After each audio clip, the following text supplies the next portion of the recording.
Wave Sound presents an unabridged recording of The Kindness Revolution by Hugh Mackay, narrated by Hugh Mackay and Helena Plaza. Prologue. A Loving Country? We had never previously witnessed an outpouring of love like it.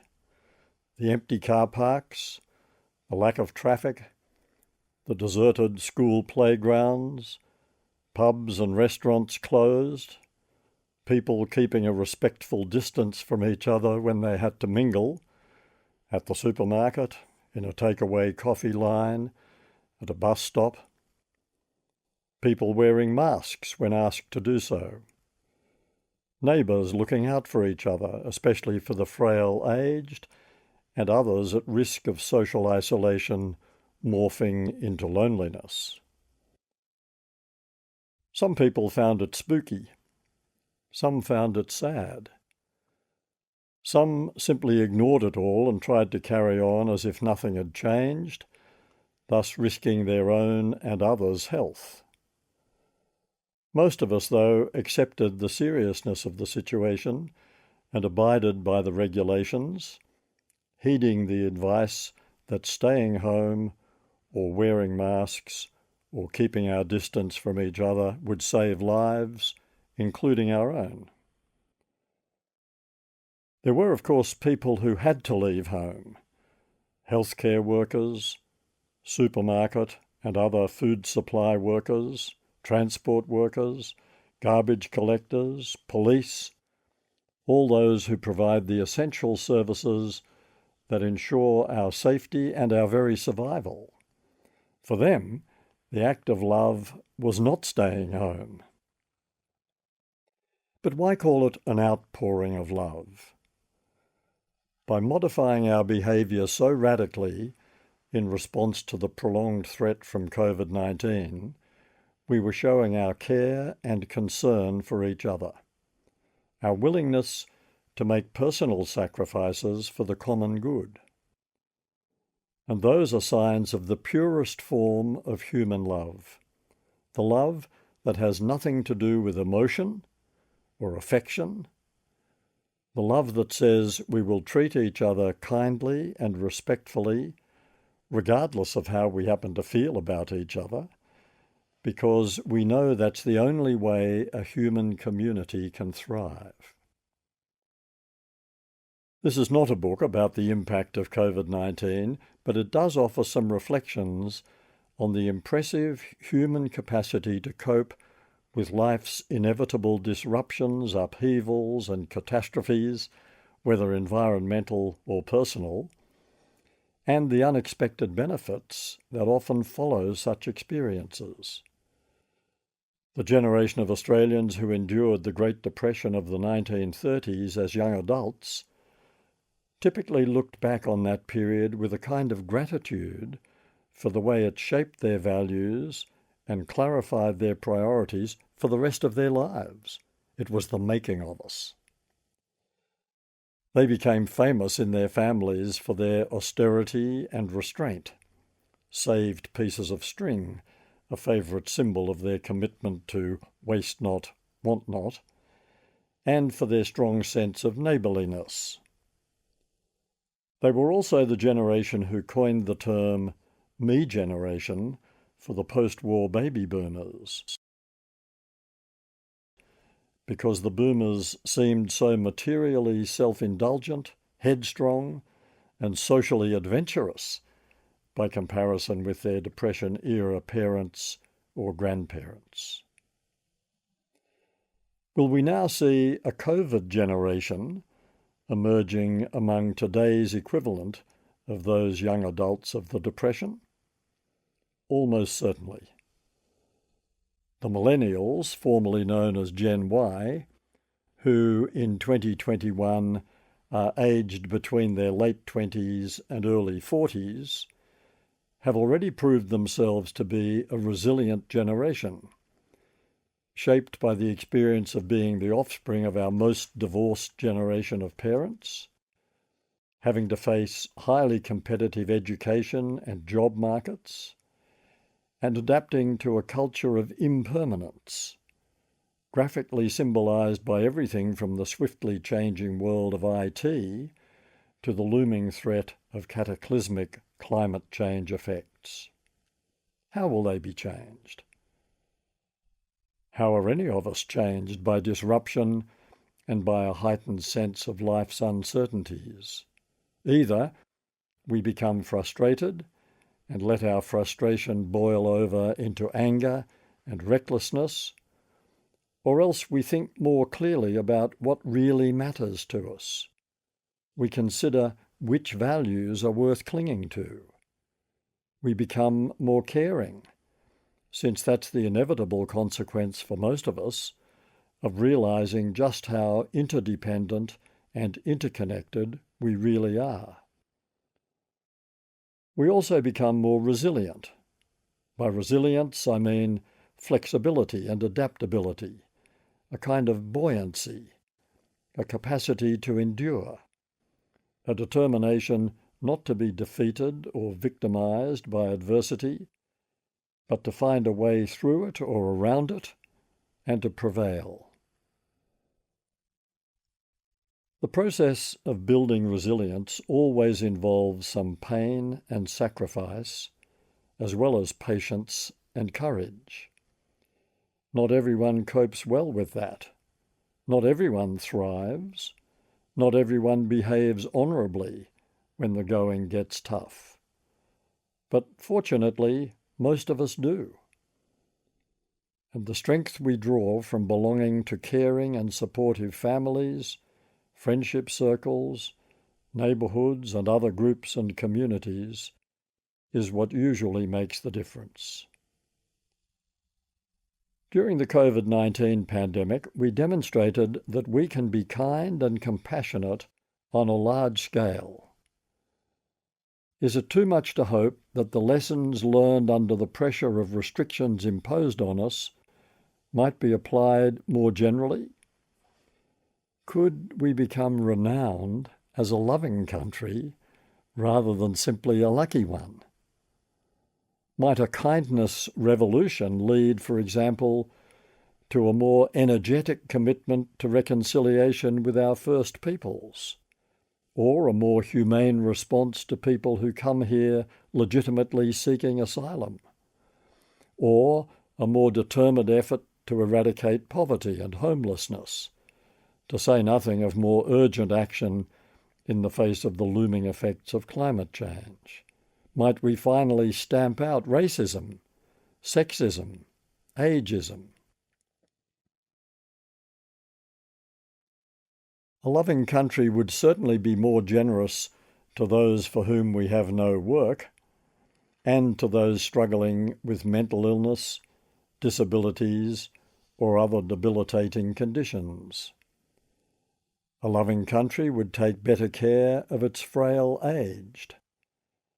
A loving country would tackle the problem of educational inequality with more imagination, for a start, by cutting back on the billions of dollars of public money we dish out to private schools every year. A loving country would insist on greater civility in the conduct of its politics and industrial relations. A loving country would stop talking endlessly about the economy, as if economics were an end in itself, and frame its economic policies to serve clearly articulated social goals. A loving country would put more emphasis on the provision of services to help those in need, rather than offering the never-ending lure of tax cuts to the already wealthy. Do we really need crises and catastrophes to jolt us into resetting our national and personal agendas? There was a time, just over 20 years ago, when the character of Sydney changed for the better without a catastrophe to make it happen. That was the time when Sydneysiders became famous for their courtesy to strangers, when commuters in trains and buses put aside their newspapers and chatted to each other, when community leaders were heard to say, I wish we could bottle this community spirit. That was 2000, the year the Olympic Games came to Sydney and for a brief period transformed its culture. Brief is the operative word. 2 weeks after the Games ended, railway staff reported that the carriages had again fallen silent and people were again buried in their newspapers. That was a temporary blip. The lessons we learn from adversity are both more compelling and more enduring than those we learn from pleasure and happiness. That's the upside of troubled times, like the silver lining of storm clouds. But if you dream of Australia becoming a kinder, more compassionate society, don't wait for the next disaster to bring out the best in us, and certainly don't wait for governments to take the initiative. The revolution can start in the street where you live. Chapter 1. Taking the rough with the smooth. Everyone is in need of kindness. Everyone walks with shadows. Autumn is the loveliest time of the year, no question. 200 years ago, the English poet John Keats nailed it in his famous ode, "Season of mists and mellow fruitfulness, close bosom friend of the maturing sun." 50 years later, Gerard Manley Hopkins weighed in with a counter-argument. "Nothing is so beautiful as spring," he assured us, citing the thrush that does so rinse and ring the ear, it strikes like lightnings to hear him sing. And yes, spring does have its undeniable charms, the sense of new life springing from the earth, creatures emerging from hibernation, windows thrown open and limbs stretching in the morning sun, frost melting, daffodils doing their spectacularly beautiful thing, all this juice and all this joy in Hopkins's words. Nature's resurrection. All rather lovely, I grant you. But what about autumn's relief from summer's sweltering? That nip in the early morning air, the rich colours of the falling leaves, the tumultuous birdsong, the evenings closing in with their promise of snug winter nights to come. What's that I hear? Summer is a-comin' in, loudly sing cuckoo. Ah, yes, there are plenty of passionate advocates for those lazy, hazy, crazy days of summer. Swimming, surfing, sunbathing, boating on a placid lake or sailing in a stiff breeze, long afternoons spent reading or pretending to read in a hammock strung up in the backyard, picnics at a riverside park, holidays, sudden storms that force us laughing and shouting to furl our beach umbrellas and race for shelter, outdoor concerts, festivals, thwack of cricket, boing of tennis, friendly cries of "good shot" and "oh, sorry," warm evenings for dining al fresco. Winter has fewer advocates.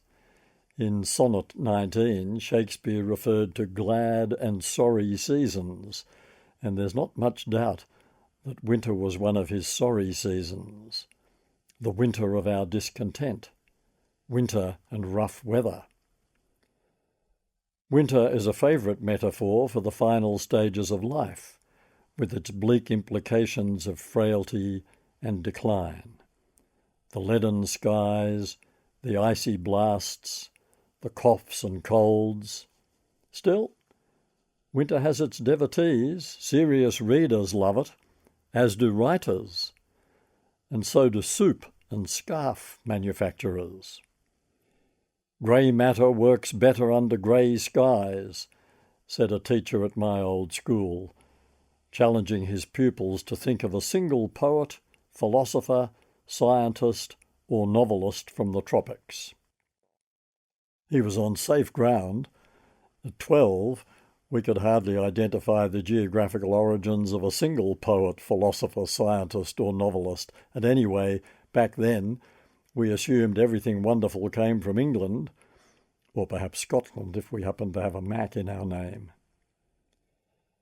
What could be nicer than being rugged up in warm clothes, walking in the stark beauty of a winter landscape with the cold air on your face, or joining the crowd at the footy, wreathed in your team's scarf and munching a pie? What could be more thrilling than gliding down the snow on your favourite ski mountain, or sitting by a warm fire and hearing the rain beating on your window, or settling in for a candlelit dinner, not to mention making love under warm bedclothes? It's no mere coincidence that in many countries the peak months for conception occur in winter. Spring and summer for romance, winter for reproduction, and autumn for rumination, introspection, and creative reflection. Yet some people loathe autumn. They bemoan the end of their beloved summer. They hate raking fallen leaves. They resent having to drag woolen jumpers out of mothballs. They dread the approach of winter. Coldly, sadly descends the autumn evening, the field strewn with its dank yellow drifts of withered leaves, and the elms fade into dimness. That was from Rugby Chapel by 19th century English poet Matthew Arnold, for 13 years the headmaster of Rugby School and clearly not a fan of autumn. There's no pleasing some people. Others express similar negativity about spring. For all its undeniable charms, it plays havoc with hay fever and other respiratory ailments, and it's the harbinger of summer's heat, humidity, dust, flies, mosquitoes, sweat, ill-tempered drivers jammed in queues of holiday traffic, the enervation, the lassitude of summer, to say nothing of its bushfires, tropical cyclones and squalls. Need I go on? Nature has its seasons. That's all we need to say, really. No harm in having a stronger attachment to one of them than the others. But anyone who imagines that life would be better if only they could enjoy their favourite season all year long has not yet grasped what life is like, or what makes it as rich an experience as it is. Obviously, the delights of autumn, or winter, spring, or summer are sharpened and heightened by the contrast with the other seasons. We all know that, just as we know that happiness makes sense only if you've also experienced sadness, or that, as countless terminally bleak novels demonstrate, a life of deprivation and perpetual struggle can seem normal, not sad, since sadness is the other side of the happiness coin. We were poor, but we never knew we were poor, is a common autobiographical theme. You don't know you're poor until you encounter rich. We intuitively think we're better off when we're happy, though research shows that when we're unhappy, not depressed, just not happy, we are less gullible, more attentive, better communicators, more sceptical, and likely to make better decisions. Why do you think shops play soothing music, spray perfume into the air, and do whatever else they can think of to create a positive ambience? So you'll be sharper, more alert, and better equipped to make rational purchase decisions? Of course not. The goal is to make you waftily happy so you'll be less critical, less rational, and more gullible. And by the way, the fact that we know what they're up to doesn't prevent us from being seduced by the music, the perfume, the decor. We enjoy being seduced, just as we enjoy being happy, though we recognise that bliss isn't the healthiest state to be in for prolonged periods. Nothing feels more blissful than falling in love. But that condition is a bit like being unwell. Our judgments are impaired, we become more reckless, we suffer lapses in concentration, disturbed sleep, and sometimes heightened stress levels, anxiety, and, yes, skipped heartbeats. Which is not an argument against falling in love. Romantic love is gloriously unstoppable. It's simply a reminder that spring morphs into summer, then autumn, then winter, and back to spring. We need the cycle. We need all the hues of our emotional palette. We need to experience all the moods that make us fully human, and that includes the dark stuff: anger, jealousy, vengefulness, greed, that so starkly reminds us of how vulnerable we are to our emotions and how degenerate we could become if we didn't learn how to keep those destructive urges on the leash. If you really do hate winter, then learning that it must be endured and finding ways to endure it is an important part of appreciating the way life works.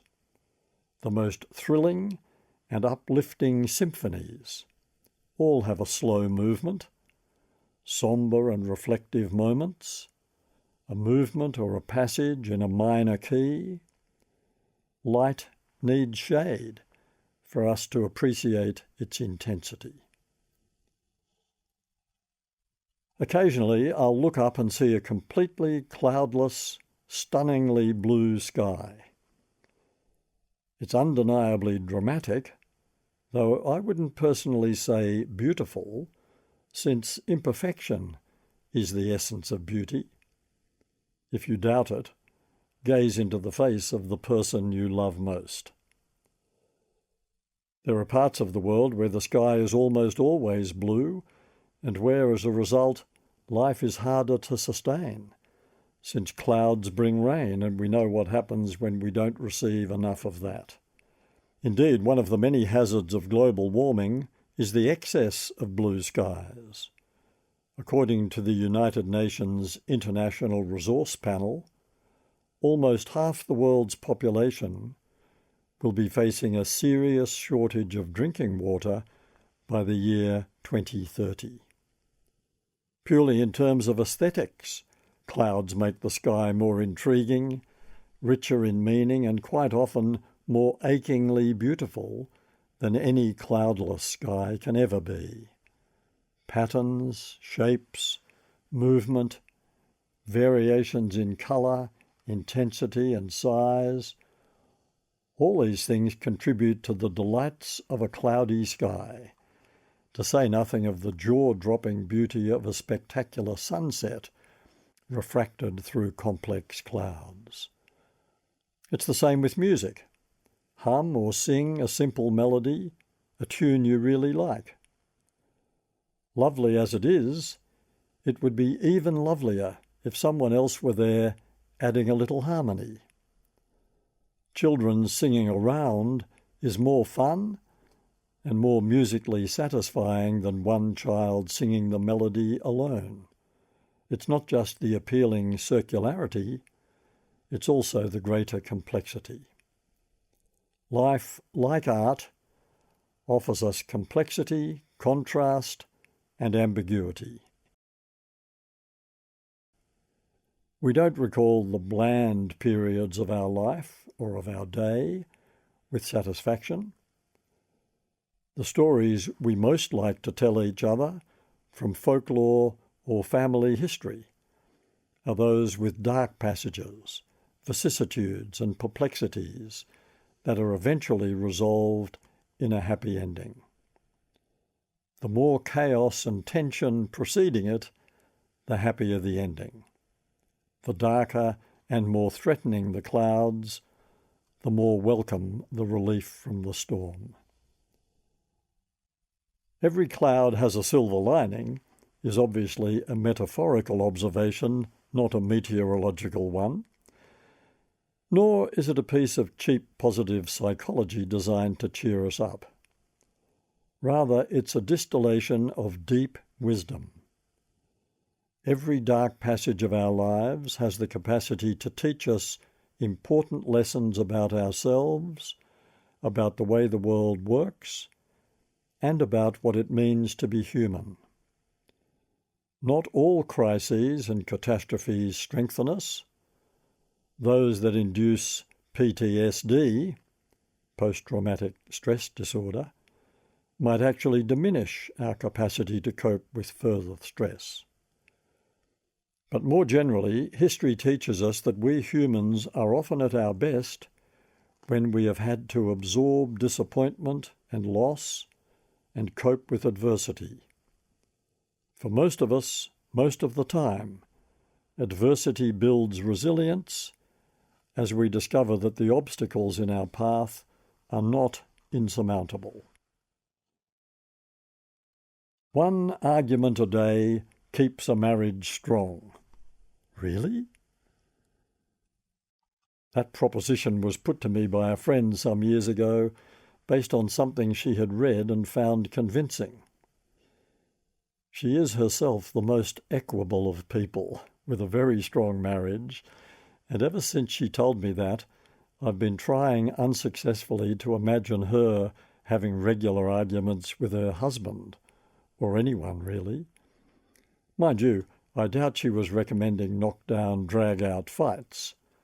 I think in her case it would either be utterly civilized disputes over relatively trivial matters, should we switch to a more spreadable butter or stick with the one we've been struggling with for the past 25 years, or perhaps arguments of a more abstruse and intellectual kind. Is there such a thing as free will? Did Jesus rise bodily from the dead? What does social democracy really mean? Knowing her husband, I imagine he would be a willing sparring partner in all such debates, so there might indeed be some polite running arguments in their household that keep their marriage as strong as it is. I have other friends, also with a very strong marriage, who sit on opposite sides of the political fence. They, too, might keep their marriage strong by performing daily rituals of disagreement at breakfast about the performance of this or that government. More generally, though, I imagine a person who was sympathetic to social democracy, Denmark perhaps the exemplar, would be unlikely to choose a disciple of American-style neoliberalism as a life partner. Few things are more excruciating than being in the presence of a couple who are having a serious argument or simply letting their irritation with each other show. Still, for all I know, such people may thrive on public displays of disagreement that provide a rich source of recrimination, remorse, and reconciliation in private. We must grab our personal therapies where we can. But there is some point to the basic proposition about marriages or any relationships thriving on disagreement, though I wouldn't go so far as to endorse anything as prescriptive as daily arguments. We need the counterpoint not just of interweaving melodies, but of occasional dissonances and apparent contradictions as well. Harmony isn't all sweetness and light. Try Beethoven in full cry, or Shostakovich. J.S. Bach's fugues, like the best of jazz improvisations, demonstrate how different voices can appear to go off in different directions while still contributing to the ultimate harmony of the piece. Apparent dissonances resolve themselves. That's not always the case in life, of course. Some clashes are never resolved. Some disagreements are terminal. Some compositions don't last long enough to reach their harmonious conclusion. Divorce happens. Friendships founder. Enmities fester. But in a relationship between committed partners, like a marriage, tensions and disagreements can indeed be as beneficial as the clouds are to the sky, or dissonance to the full pleasure of a musical experience. I recall my mother snorting with a combination of disgust and disbelief as she reported someone saying of their 50-year marriage that they had never had a cross word. It wasn't much of a marriage then, my mother said, rather to my surprise, since her arguments with my father were a source of great distress to me and surely to her.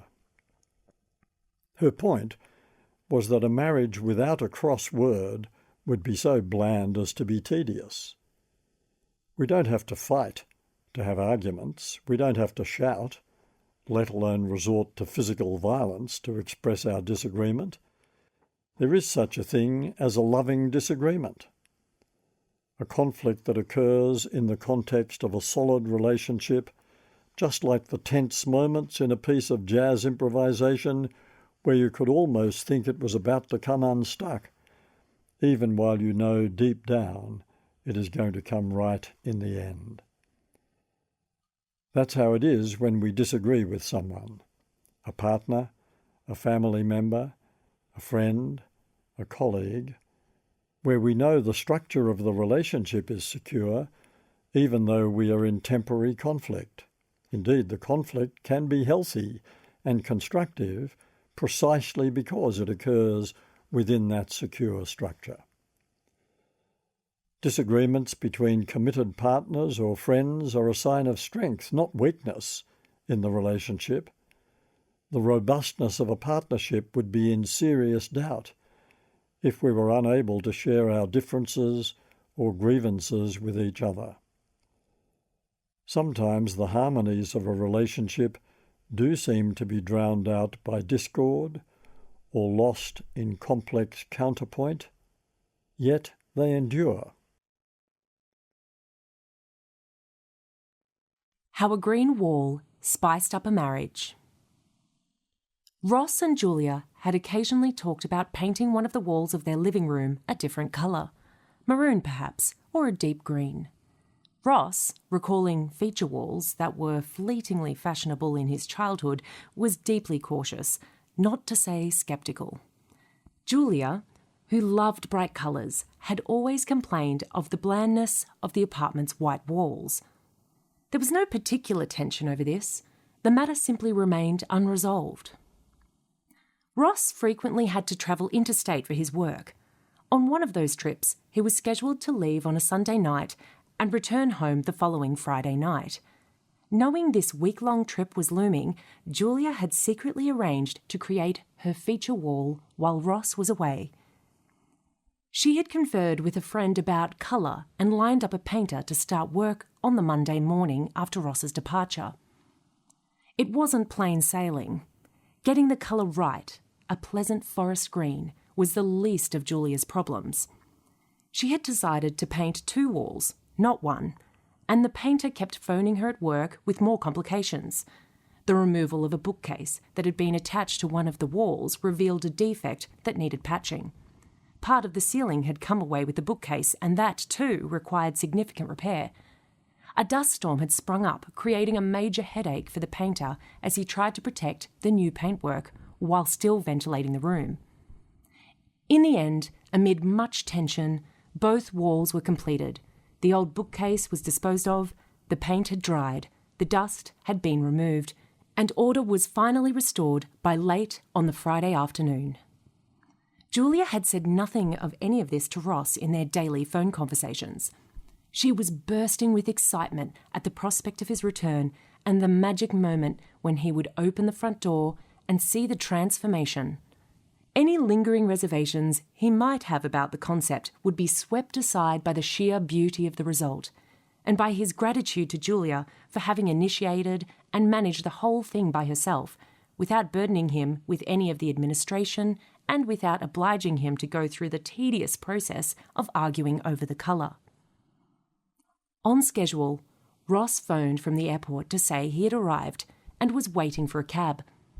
Julia's sense of anticipation grew. Ross arrived home, opened the front door, ready to greet Julia with an enthusiastic embrace, and was confronted by the two green walls.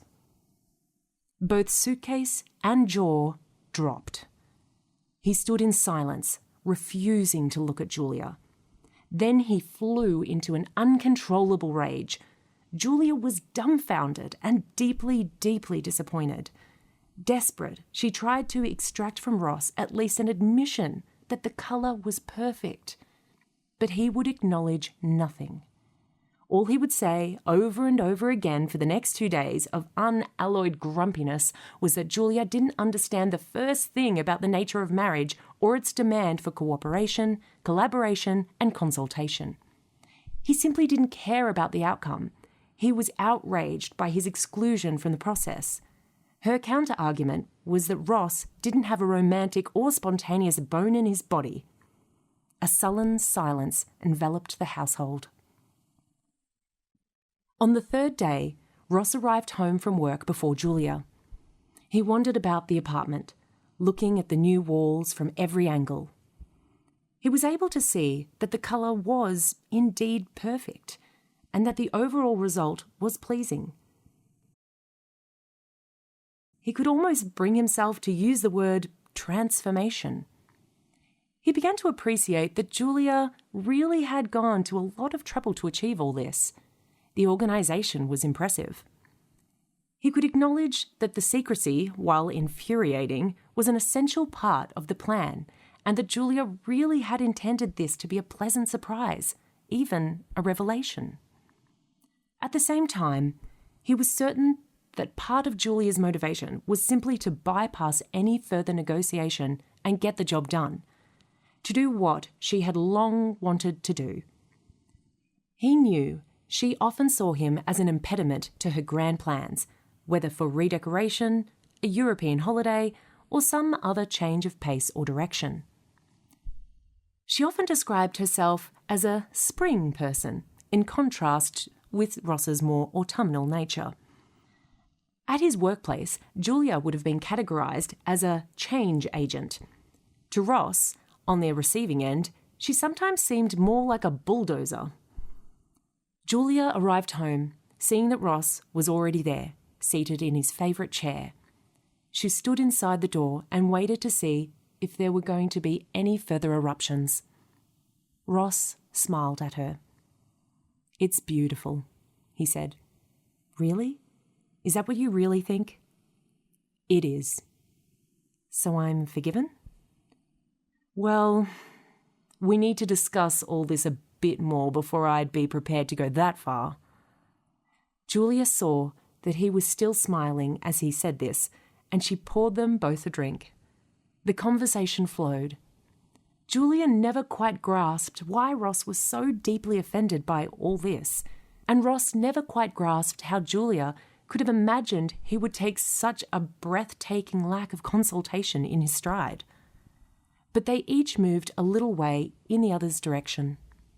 Ross acknowledged that he had ruined what was supposed to have been a lovely surprise and a special, one of Julia's favourite words, homecoming. Julia acknowledged that two of the things she had always loved about Ross were his openness and utter dependability, and no, you can't have everything. Over the next few months, they still occasionally discussed the ruckus this episode had caused. From time to time, one of them would do something that upset the other. Julia bought a large vase that Ross didn't much care for. Ross failed to notice that Julia had a new colour in her hair. One of them would insist on going to a movie the other really didn't want to see, and always they would say, "Is this another green wall?" That dispute became a reference point for their journey towards a deeper understanding and acceptance of each other, and a greater closeness in their relationship. They realised that, until that conflict, they had each been running their own narrative in their own imagination, and that it included some assumptions about how the other should feel and act. Now they had begun working on a common narrative. Every time Ross left for an interstate trip, he would fix Julia with a stern stare, and she would laugh and hold up her hands as if to say, "Don't worry." Years later, they sold the apartment, and the new buyer remarked at the handover, "I'm afraid those feature walls will have to go." Ross looked at Julia. She was smiling. "But only just," she later told him. Why a dream run is dangerous. A dream run feels great while it lasts. Sustained too long, though, it can be bad for us, increasing the risk of complacency, arrogance, and a kind of smug torpor. The combination of Australia's 28 years of uninterrupted economic growth pre-pandemic and our view of ourselves as the lucky country, in the sense of charmed rather than undeserving, was a poor preparation for dealing with a pandemic. Inevitable disruptions seem so much worse when we're conditioned to think that a dream run will go on and on. Our forebears, who lived through World War I, followed by the Spanish flu, were emotionally better equipped to deal with the Great Depression than we were with COVID-19 and its consequences. Strange as it may seem, upheavals, disruptions, and uncertainties are good for us. We don't welcome these things, of course. No one hopes for retrenchment, a life-threatening illness, or a failed relationship for ourselves or for our loved ones. No one chooses to live with uncertainty. Yet it is the unexpected events crashing into our lives that keep us alert, alive, adaptable, and open to fresh possibilities. Learning to live with insecurity is one of the primary challenges of being human. After all, we cling to existence itself by the merest thread, and unexpected twists and turns are the stuff of life. Our intuitive understanding of this might help to explain our endless fascination with dark material in books, films, TV series, Scandi noir, poetry, music, and comedy. From our middle-class comfort, with no major disruptions threatening us, we reach for some gripping drama to allow us to participate vicariously in the human struggle. When books sweep the world with characters and plots that seem unutterably grim, the baby abandoned on a rubbish tip whose life went downhill from there, the woman who had been conceived in a rape and whose pathological mother tried to kill her by setting fire to their home, you have to ask whether we willingly incorporate such material into our lives because we need more shadows, clouds, drama, or perhaps because vicarious exposure to such material equips us psychologically for potential exposure to the real thing. Detective stories in print and on the screen continue to dominate our fiction preferences. Yes, it's sometimes about the intellectual challenge of solving the mystery, or at the gentler end of the spectrum, trying to figure out how many more series of Midsummer murders it would take to wipe out the entire population of Midsummer. But it's also about crime drama, dark fantasy, war stories and horror movies, letting us glimpse the furthest edge of human experience without actually having to go there. The same motivation explains some people's enthusiasm for extreme sports, adventure holidays, skydiving, rapids rafting, terrifying fairground rides, bungee jumping, and other physical activities designed to get the adrenaline pumping. If life doesn't bring us enough natural disruptions and upheavals, we may look for ways of artificially creating them, possibly hoping those relatively safe experiences, rather like practice runs, will equip us to handle genuine crises when they come our way. The idea that we benefit from being dragged out of our comfort zone underlies participation in almost any organised sport, as well as personal development programs like Outward Bound and the outdoor adventure activities offered by many schools. In The Memory Chalet, British historian Tony Judt recalled a wise schoolmaster who had advised the young Judt to study literature on the grounds that history would play too readily towards the grain of my instincts, allowing me to do what came easiest. Literature, that schoolmaster was suggesting, would force Judt to find within myself unfamiliar words and styles to which I might yet discover a certain affinity. Writing about this just a few months before his death, Judt acknowledged that his pursuit of history had served him well, but on reflection he conceded that something was lost by choosing the natural path rather than the more challenging one. We are defined not by how we cope with the familiar and the comfortable, but by our reaction to the unusual, the disruptive, the surprising. How we respond in the face of a challenge tells us more about who we really are than all the pious rhetoric about our alleged attitudes, values, or aspirations. Nothing clarifies our priorities like a crisis, and nothing keeps the brain active like an encounter with the unexpected. It's not uncommon to hear people acknowledge that a serious illness, a retrenchment, or a divorce not only represented a significant turning point in their life, but also became the trigger for some deep soul-searching that helped clarify their answers to such questions as, am I the person I want to be? And what really matters to me? The pandemic lockdown of 2020 similarly turned out to be a time of productive introspection for many people. A friend undergoing a prolonged treatment for breast cancer once complained to me that this was such a terrible interruption to her life.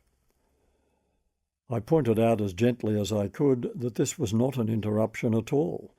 This was a phase of her life, as authentic as any other, and probably with more to teach her about herself than the more predictable, less disruptive phases.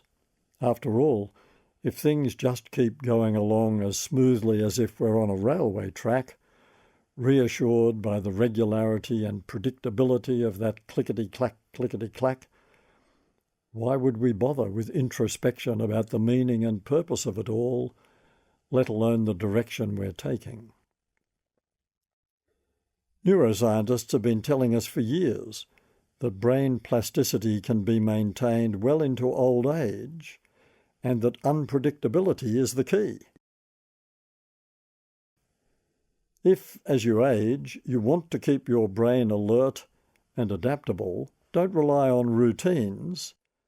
That daily crossword or Sudoku might bring you some welcome satisfaction and the undeniable pleasure of ritual, but it won't do as much for brain plasticity as social interaction. Walk to the local shops and chat to someone. Engage with young people whenever you get the chance. Have a cup of coffee with a couple of animated talkers. Join a book club. That's the kind of unpredictable, unplanned stimulation you need. Tune in to other people's lives. Share their joy and their pain. Respond to their needs. Those are good things to do anyway. The collateral benefit is that they keep you on your toes. My mother sank into deep depression towards the end of her life as a result of a painful, though not especially serious illness that put her into hospital for a couple of short stays.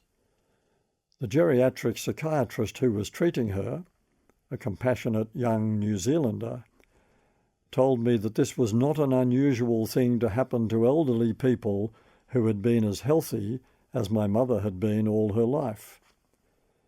People handle illness in old age a lot better, he told me, if they have had a few setbacks along the way.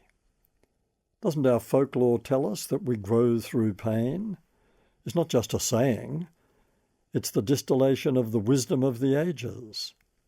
Bright, breezy stuff is lovely when it happens, but it has nothing much to teach us. Winners might be grinners, but losers are learners. If they have good coaches and grown-up parents, many young people learn from sport the art of both winning and losing graciously, avoiding the ugly excesses of triumphalism and accepting victory and defeat with equal humility. I'm sure my mother was not foolish enough to think she was indestructible, let alone immortal. Yet she was loudly proud of her good health, the constitution of an ox, and had until near the end been dismissive of frailty in general and mental illness in particular, as though lifting your chin and squaring your shoulders could get you through anything. Her perspective changed radically, of course, once she herself began to suffer from depression. She became more compassionate, more generous, more understanding of others' psychological travails. As that psychiatrist pointed out, she had been disadvantaged by her dream run and was unprepared for sickness when it came. Too much blue sky, not enough clouds. In The Soul of Care, Arthur Kleinman, professor of psychiatry and medical anthropology at Harvard, describes the impact of being his wife's carer through the long years of her descent into Alzheimer's disease. Although he had been prepared for the consequences of the disease, from agitation and memory loss to depression and escalating disability, he was badly shaken by an episode in which his wife suddenly ordered him from their bed. "Get away from here! Get out!" she shouted, shaking with panic and fright. After 40 years of marriage, her husband suddenly seemed a stranger to her.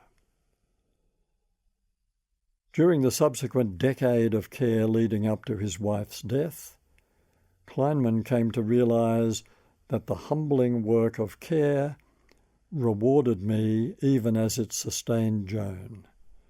To be present and focused every day, every hour, every minute gave me a central purpose in living. Acknowledging that this experience had made him a better doctor, Kleinman wrote, "It was my emotional and moral education." When the 2019-20 bushfire season erupted in Australia, people in the affected communities discovered all over again that nothing clarifies our priorities like a crisis. And when the coronavirus pandemic hit the world in 2020, we were forced on a global scale to rethink our way of life. Normality was disrupted by lockdowns, physical distancing, school closures, people working from home, widespread unemployment, states closing their borders, massive increases in national debt, and the collapse of many businesses. We already knew about the health hazards associated with loneliness, anxiety, depression, hypertension, negative impact on the immune system, sleep disturbances, cognitive decline, increased risk of assorted addictions. But now we had to face the possibility of loneliness becoming a parallel pandemic. We knew we needed to act to minimize those risks, not only for ourselves but also for those in our neighborhood most obviously at risk of loneliness, people living alone, the frail elderly, single parents, the homeless, refugees, people with disabilities or those struggling with mental illness. We knew we needed to nurture our relationships by whatever means we could, short of conventional close-up personal contact.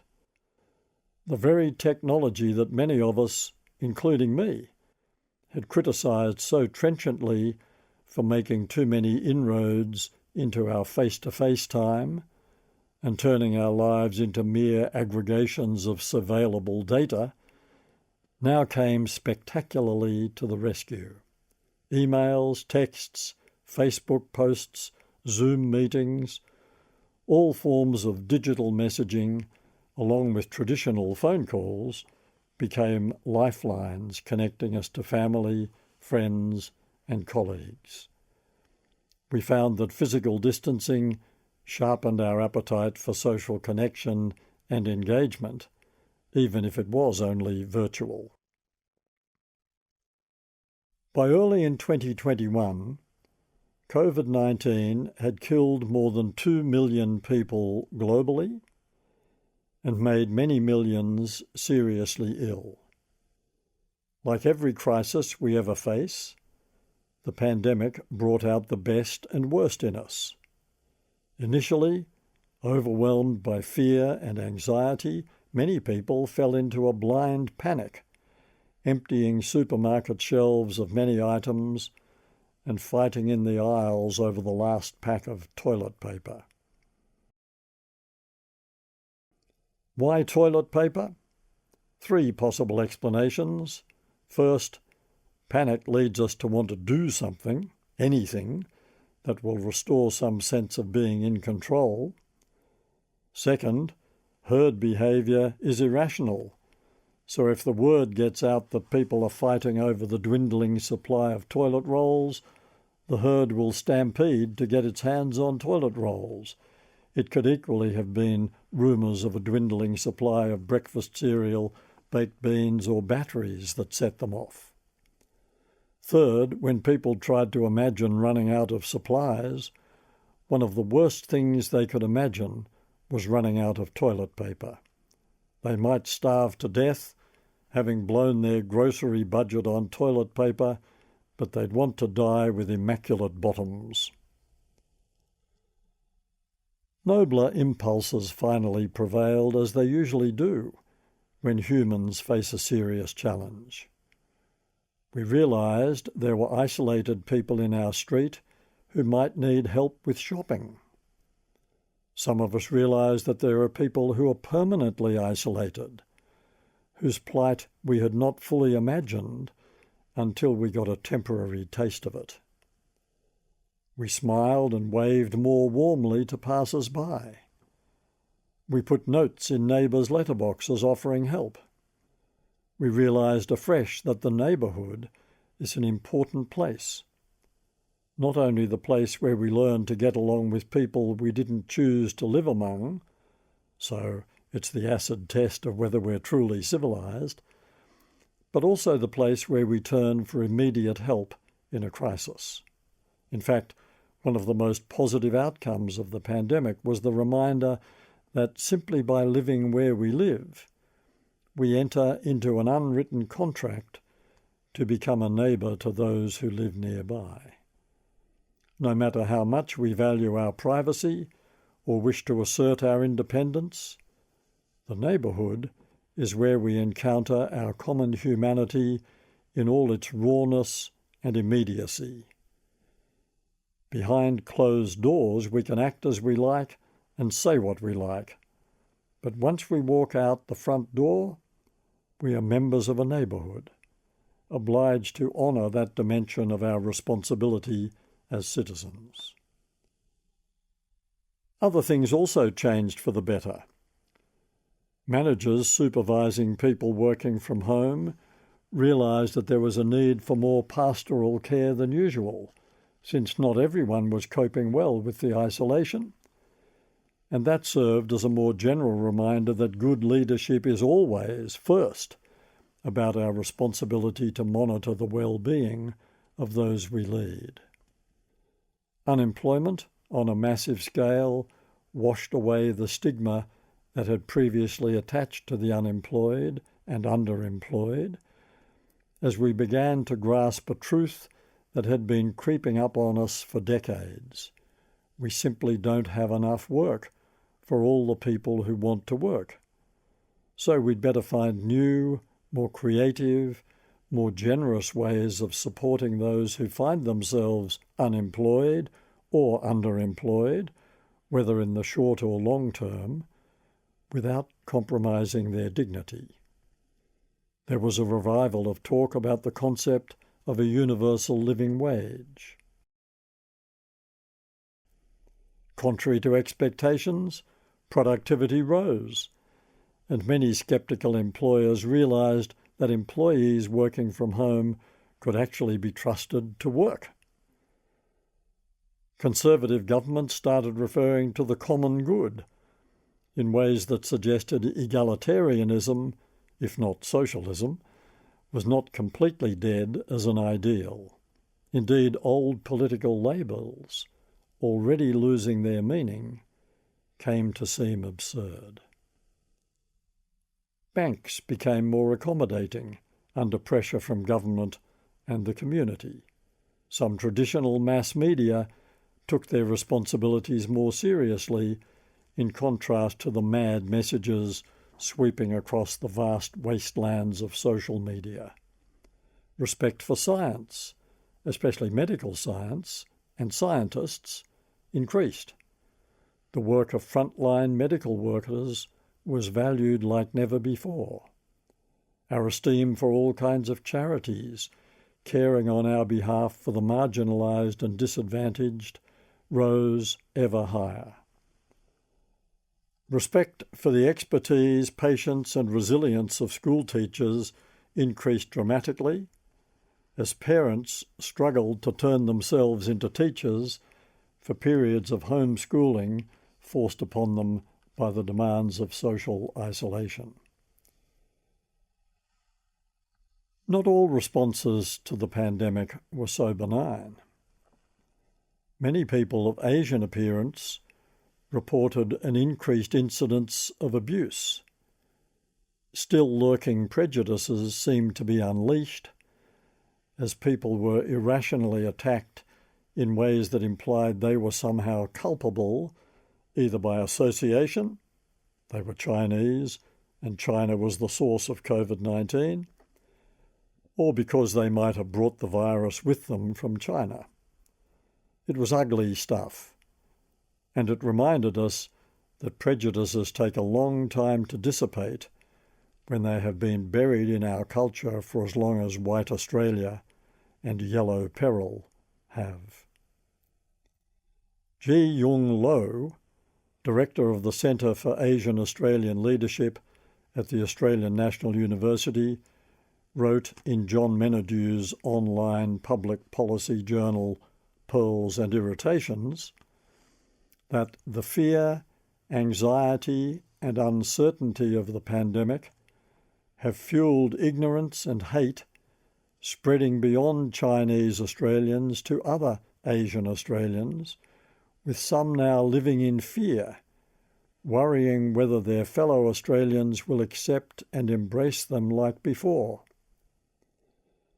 In a survey of 6,100 temporary visa holders, researchers Basina Farbenbloom, University of New South Wales, and Laurie Berg, University of Technology, Sydney, reported that 52% of Chinese respondents had experienced some form of racism during the pandemic. Ageism, similarly, flexed its muscles during the pandemic. Like racism, ageism constantly lurks in the labour market, in the aged care system, in the insurance industry, and in our social attitudes more generally. Incipient ageism is revealed in our language. Old fogies, past their use-by date, little old lady, no fool like an old fool. And so, just like racism, ageism pops its head up whenever it spots an opportunity. During the pandemic, it emerged in the cavalier attitude of some young people who seem to feel that because their social recklessness might not adversely affect their own health, they were not prepared to accept responsibility for preventing the virus spreading up the age scale into more vulnerable segments of the population. The nickname Boomer Remover for the virus, while cute, revealed a readiness to resort to ageism, partly disguised as anger towards the baby boom generation, as if that were a homogeneous group, for the mess they have made of the planet and for their unwillingness to stand aside in favour of younger, more enlightened voices. In some countries, notably Sweden, the controversial concept of natural herd immunity was based on the assumption that the vulnerable elderly would be culled in the process and that would be an acceptable sacrifice. Other negative consequences were more personal and internal. The experience of prolonged social isolation, especially when accompanied by a loss of employment, led some people to feel overwhelmed by feelings of loneliness or despair. There was an increase in the number of people seeking counselling from helplines. More people claimed to have contemplated suicide. More people found it difficult to contain their feelings of frustration and powerlessness. Reports of domestic violence increased, and people confined to their homes with a violent partner lived with ever-present fear of an outburst. The effect of the second lockdown also brought out the best and worst in us. Some people saw the necessity for it, were grateful for decisive government action in the interests of public health, and drew on fresh reserves of patience and resilience. Others, who might have found the first round of isolation a novelty, were more negative the second time around, especially if their economic circumstances were under increased strain. Their frustration was expressed in ways that ranged from irritation to fury, and a disinclination to play by any rules that seemed to increase their sense of disadvantage. As the economic aftershocks persisted well beyond the health effects, a familiar theme asserted itself. The poor and already disadvantaged were asked to bear a disproportionately heavier burden than those in more comfortable circumstances. Lengthening unemployment queues starkly symbolised the catastrophic consequences of the labour market's inexorable shift towards casual and other uncertain forms of employment, everywhere from the hospitality industry to universities. More on that in Chapter 2. Sydney University's Emeritus Professor Stephen Leeder noted in Pearls and Irritations that in our attempt to comprehend the vastness of the social, economic and cultural effects of the pandemic, we tended to break the damage down into manageable chunks. Unemployment, the amplification of poverty, the lost art, drama, music and sport, the cancellation of international travel and touring,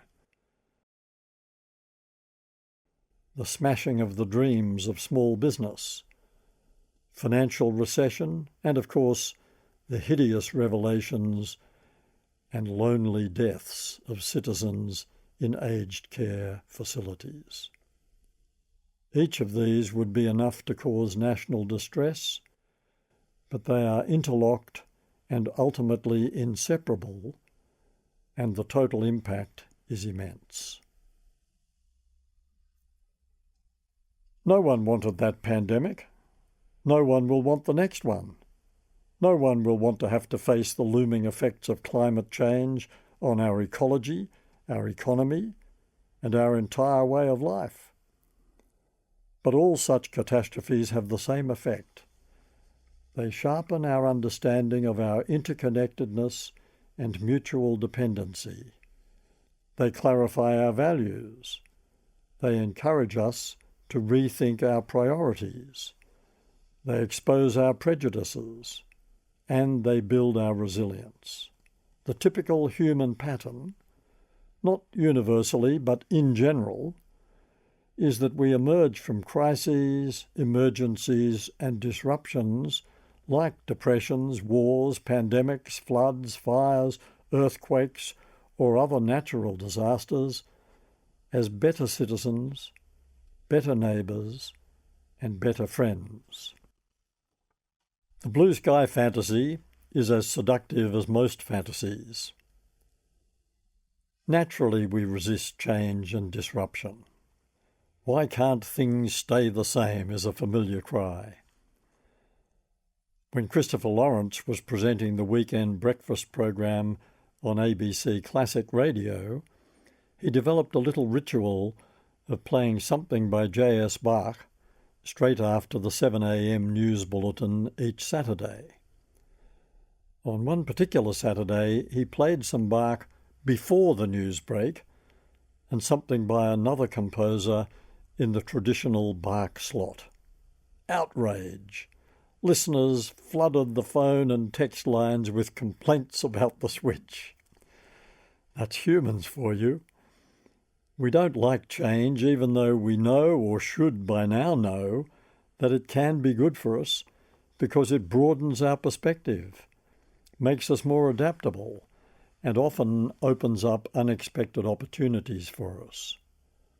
We don't like shadows falling across our lives, even though the new patterns they create might have a wonderfully clarifying effect. But no, we'll opt for blue skies, thanks. No clouds, please. No storms. Plain sailing, steady as she goes. We are by nature worshippers of the status quo, possibly the most false of all false gods.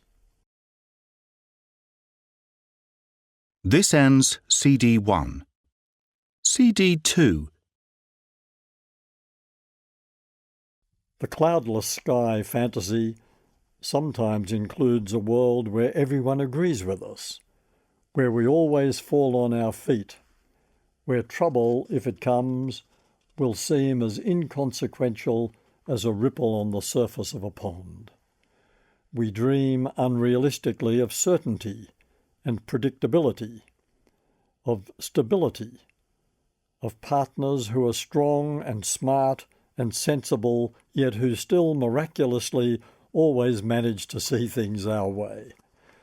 We dream foolishly of a world where resistance to our point of view simply melts away. That's a particularly pleasing fantasy for anyone with strong political or religious convictions. People who are passionately devoted to their position on the political spectrum are likely to believe that their view is the only correct one, that social democracy or libertarianism or socialism or liberalism is the one true faith, the only efficacious prescription for achieving the blue skies of social harmony and economic prosperity. Yet history tells us compellingly and repeatedly that democracies thrive on negotiation and compromise, that dictators are ultimately and inevitably corrupted by their own power, and that it is the contest of ideas that produces the best result, frustrating though that may sometimes be for those in the thick of it. In Australia, voters repeatedly demonstrate their preference for a parliament where ideas will be contested. They like governments to have a workable but not too comfortable majority in the House of Representatives, and they often ensure that the Senate is, if not actually hostile, at least not acquiescent. Voters recognise the value of tension in the system and usually have cause to regret it if they give governments a dream run. An effective opposition is taken to be essential to the health of a parliament. None of which is to endorse the abusive adversarialism that has too often characterised political debate in Australia, or to ignore the leadership tensions that distracted successive governments in the decade from 2010 to 2020. There's a big difference between robust resistance that leads to a workable compromise and destructive conflict fueled by relentless personal ambition, point scoring, grandstanding, or a thirst for revenge.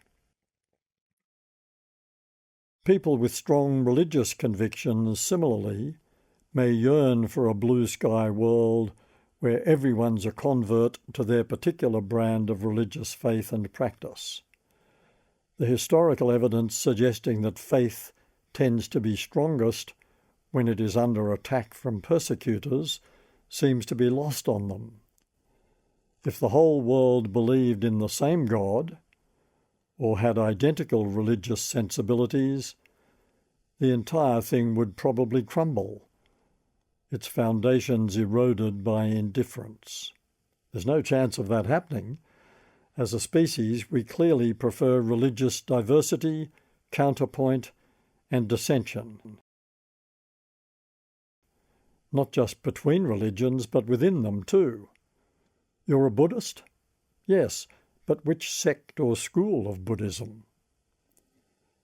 Christianity has spawned and been strengthened by major upheavals and divisions that occur because of people's passionate commitment to particular aspects of doctrine or practice that others couldn't accept. The multiplicity of Christian denominations attests to this. Martin Luther's rejection of Roman Catholicism and the resulting Reformation and Counter-Reformation are the best known of those upheavals, but in lesser ways, splits and schisms are going on all the time. The lack of tension and disputation would be a sign of atrophy. How could it be otherwise when interpretation is the essence of doctrine and doubt is faith's oxygen? If the truth were self-evident, we wouldn't need to argue. If I knew, I wouldn't need to believe. Faith is like a shoreline endlessly washed by tides of doubt. As Richard Holloway, the former Anglican Bishop of Edinburgh, noted in Doubts and Loves, truth is rarely simple and seldom obvious, which is why mature institutions recognise the importance of conflict and disagreement. Christianity was born in conflict, and it has been characterised by conflict ever since. Sport is like a religion to many people, and its visceral appeal is usually seen as a throwback to the primitive origins of the hunt or the battle. But that's not the whole story. At its best, the flow of the game, whether football, cricket, netball or tennis, is a rich demonstration of life's complexities and uncertainties, with its interweaving plays and players, unpredictability, hints of brilliance, moments of despair, and always an ending that resolves the tension as the players symbolically shake hands with each other, as if to acknowledge that it took a worthy contest to produce a worthy result. We love champions, but we want them to have serious rivals. Even the most ardent fans want their heroes to win in a true contest, not a walkover. If sport is a metaphor for life, then part of that metaphor lies in sport's representation of how we handle resistance. Whether in sport, religion, politics, science, the arts, love, or life itself, the shadow of doubt is our constant companion.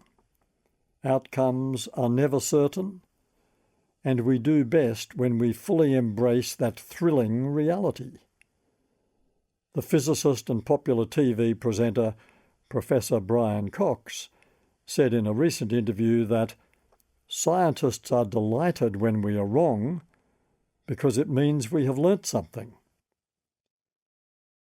Echoing the views of scientists through the ages, Cox makes the point that the value of science is in embracing doubt, since science is not a collection of absolute truths.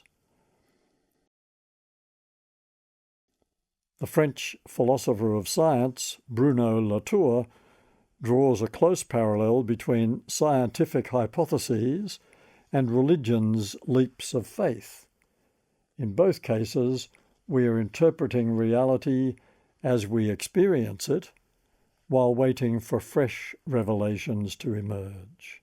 Life, like a poem or a piece of music, a sporting contest, a spiritual insight, or a scientific experiment, is at its richest when its complexities, nuances, and ambiguities intrigue us, energize us, and draw us forward into an inherently uncertain future. Who benefits from our resilience? I might have created the false impression that crises, catastrophes, disruptions, and deviations are good for us simply because they stiffen our sinews and strengthen our character, as if those things are an end in themselves. But what's the point of stiff sinews and strong character? Answer: they equip us to be more useful, engaged, supportive members of the community. What's the point of reacting to a pandemic by clarifying our values? What's the point of introspection? Answer: it reminds us that we are not isolated individuals struggling to cope on our own. The deepest sense of life's meaning and purpose arises from our interdependence and, in turn, our willingness to relate to others and respond to their needs. As long as we engage with life's setbacks and hardships, deal with them, and remain open to the lessons they can teach us, the experience of adversity will deepen our well of empathy, increase our sensitivity to others' needs, and enlarge the resources we can draw on to offer our support. Steve Biddulph, the Australian psychologist and parent educator, speaks of the wounded helpful to describe the fact that people who have suffered some tragedy or trauma in their own life are more likely to be empathic in their dealings with others. In the Memory Chalet, Tony Jute writes that even the best-meaning and most generously thoughtful friend or relative cannot hope to understand the sense of isolation and imprisonment that this disease, amyotrophic lateral sclerosis, a form of motor neurone disease, imposes upon its victims. A person who has endured the pain of separation or divorce is far more likely to appreciate what others are going through when they encounter relationship turbulence. A person who has experienced a life-threatening illness is uniquely equipped to imagine what another person in that situation might be feeling. Only those who've been on the receiving end of poverty, unemployment, homelessness, mental illness, domestic violence, racism, sexism, or ageism can fully identify with others' reactions to those distressing experiences. Only those who've been members of a marginalised minority can fully appreciate how that feels. The advantage of disadvantage has become something of a cliché. But the people who've experienced it know what they're talking about. Disadvantage? Try these. The Greek poet Homer was blind and possibly illiterate. Beethoven composed some of his finest music after he became deaf. The American author and political activist Helen Keller was both blind and deaf from birth, being taught to read and speak by the equally remarkable Anne Sullivan. Keller was the first American deaf-blind person to graduate with a Bachelor of Arts degree and became the founder of the American Civil Liberties Union. J.S. Bach wrote a set of 45 chorale preludes for organ in the month he spent in prison for having dared to resign from the employ of Prince Wilhelm Ernst of Weimar. Stephen Hawking, the British theoretical physicist and cosmologist, continued his groundbreaking scientific work through 50 years of living with motor neurone disease, which eventually paralysed him and robbed him of the power of speech. At various times and places in history, great swathes of the population have been disadvantaged by being marginalised, underappreciated, or actively persecuted on the basis of gender, ethnicity, especially skin colour, or religion. To be on the wrong side of economic inequality is a disadvantage millions of Australians live with every day of their lives. Yet many people manage to rise above their disadvantage and not only thrive, but pave the way for the rightings of wrongs in everything from civil rights movements to the drive for gender equality. Loager O'Donoghue, abandoned by her father and taken from her mother at the age of 2, not seeing her again for 33 years, became one of the leading women of her generation, black or white. She was the first Aboriginal person to qualify as a nurse in South Australia. She served as both a relieving medical missionary in India and a Commonwealth public servant, and became the inaugural chair of the Aboriginal and Torres Strait Islander Commission. Among countless honours recognising her achievements, she was appointed a Companion of the Order of Australia.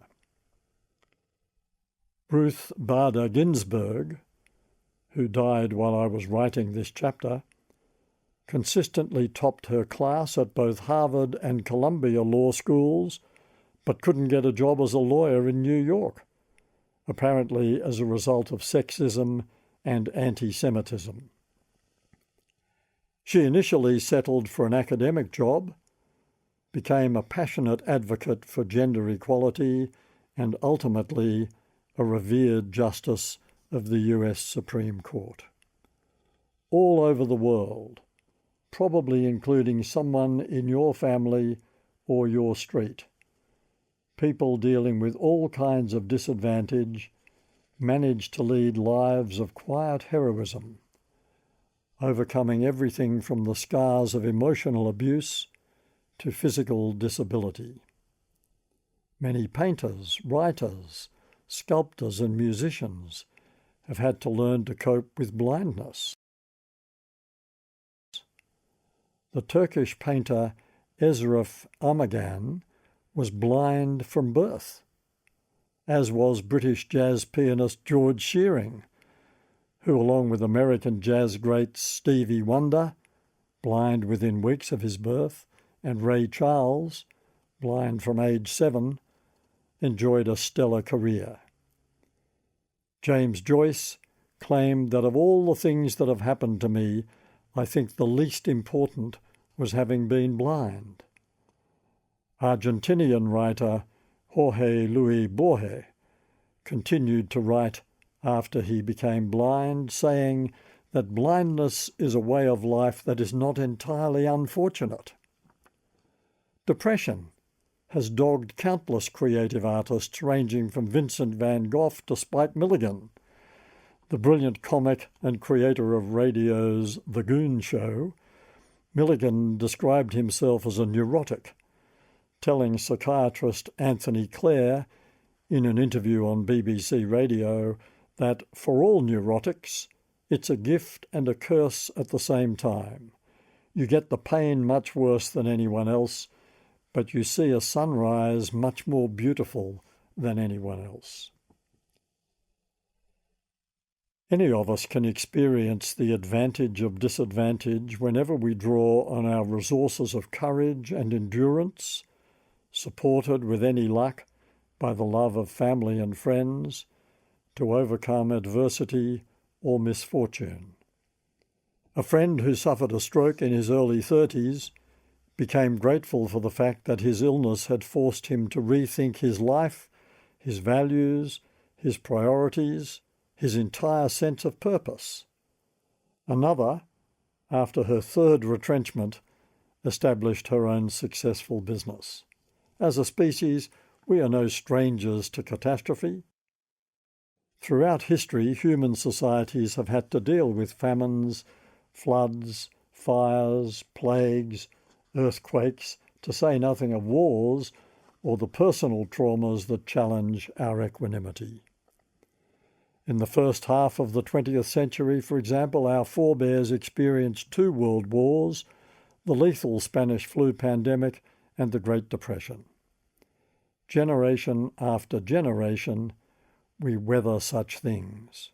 We find reserves of resilience to go on, to stick together, to look out for each other, to endure, and in retrospect often to feel that such crises were indeed the making of us. As Britain's wartime Prime Minister Winston Churchill put it, success is not final, failure is not fatal, it is the courage to continue that counts. What should we do with the knowledge that we grow through pain, that having to adapt to change is good for the brain, that grey matter works better under grey skies, or that complications, disruptions, and uncertainties can enrich our own experience of life and draw us closer to others? Accept that you can't control life's seasons or most of the other things going on around you and many of the things that happen to you. But there are some things you can control, and they are mainly within you. In his very mid-Victorian poem Invictus, W.E. Henley wrote, "I am the master of my fate, I am the captain of my soul." He was only half right. He was not the master of his fate, and nor are you of yours, but you are the captain of your soul. In other words, we can control our responses to what happens to us, how we deal with it, what we learn from it. Stop wishing for things to stay the same. They never do. Life's an evolution. Embrace the process. The impermanence of life's loveliest moments is one of the reasons they bring us such pleasure. Stop wishing for things to be different. Give the cycle time to turn. Above all, remember that your own struggles are part of the human struggle, shared by everyone you meet. Everyone is in need of kindness because everyone walks with shadows, the bereaved with their grief, the arrogant with their deep-down insecurities, the believers with their doubt, the lonely with their ache for connection, the uncherished with their fear of insignificance, the ambitious with their vulnerability to failure, the siblings with their rivalry, the bullies with their repressed self-loathing, the errant with their guilt, the anxious and depressed with their dark yearnings, and all those living with the pain of disappointment, frustration, humiliation, rejection, or loss. Kindness is the universal balm for troubled souls, the gift that says, "I understand the need for kindness because I share it." Given how little control we have over life's vicissitudes, it's a wonderful thing to realise that, in the words of Samuel Johnson, the 18th century English lexicographer, biographer and poet, kindness is in our power even when fondness is not. In other words, we don't have to like someone to show kindness towards them. To be kind, always and to everyone, is to be fully, gloriously human. And who wants their humanity diminished by mean-spiritedness? A smile, a wave, an offer of help, a word of encouragement or reassurance. Every act of kindness is therapeutic and potentially transformative, and one more step towards a better society. And if sometimes, in exceptional circumstances, we can't muster the emotional strength or the courage to be kind, well, that failing is human enough, but it's still a failing, a falling short. Our capacity for kindness never leaves us. Chapter 2. We were born to cooperate, not compete. Underneath all the conflict and the violence lies an inspiring truth. The capacity for kindness is in our nature.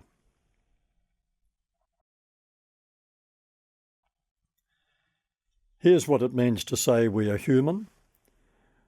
We belong to a particular species that has roamed and recently done its best to destroy planet Earth for possibly 200,000 years, having evolved from Homo erectus into what is, satirically, known as Homo sapiens. That's a label we invented for ourselves, of course, Latin for wise man. It may be hoped that we will eventually either evolve into something worthier of that appellation or aspire to an even better one. How about gens unanima, harmonious race, or a people of one spirit? The most significant feature of human beings is that we belong to an inherently social species. We're herd animals. We're hopeless in isolation. We need each other. We don't just thrive on our sense of belonging to families, neighbourhoods, and all kinds of groups and communities. We utterly depend on our social connections for our emotional and physical security, for our sense of well-being, and for that all-important sense of belonging, of being accepted, of being taken seriously. It's not going too far to say that we are all one in the sense that we share a common humanity that transcends our individual differences. As the Russian developmental psychologist Lev Vygotsky put it, through others, we become ourselves. Of course, we often feel as if we are completely independent beings, as if the most interesting thing about us is the individual differences that comprise our personal identity. Yet our interdependence, our interconnectedness, is far more significant than those differences, whether based on gender, ethnicity, politics, religion, or any other source of identity. Such differences are as nothing when compared with the deeper truth about us that we are all members of a species which is in turn an integral part of the ecosystem of our planet, which is in turn an integral part of our solar system and the cosmos beyond. That's who we are. We exist in a shimmering, vibrating web of interconnectedness. Knowing that, what would you expect to be the defining characteristic of such a species? Cooperation, of course. That would be the hallmark, you would think, of a species whose members are typically unable to flourish in isolation. Cooperation, collaboration, consultation, compromise. These would be the most natural, most rational, most effective ways for us to function. And nature has obliged. This is exactly how we're programmed. Now that neuroscientists are able to peep into our brains with a level of precision that psychologists and psychiatrists were previously only able to dream of, we learn from the Australian neuroscientist and founder of Adelaide's Neurotech Institute, Dr. Fiona Kerr, among others, that there is indeed an identifiable cooperative centre in the brain. This is hardly a surprising discovery. It would fit with any reasonable concept of how members of a social species, humans, sheep, chimps, whales, pigeons, should be genetically built.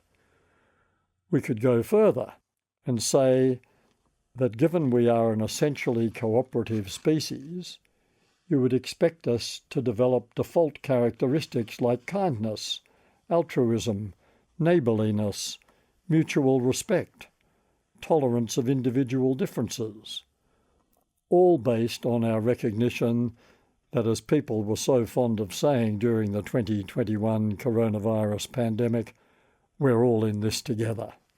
Indeed we are. There are almost 8 billion of us on a tiny planet, circling one of the infinite number of suns in the cosmos, each of them, including ours, with an uncertain future. If we weren't able to create a relatively harmonious way of operating, we'd be in a far bigger mess than we are. In Australia, we've managed to bring together people from about 200 different places on Earth and create a society of extraordinary harmony. Yes, there are appalling exceptions, but look at the big picture for a moment. It's glorious.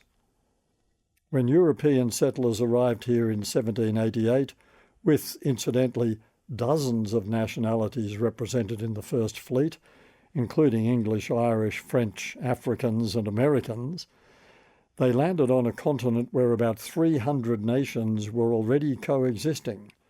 So you could say multiculturalism, the art of creating harmony out of diversity, is in Australia's DNA.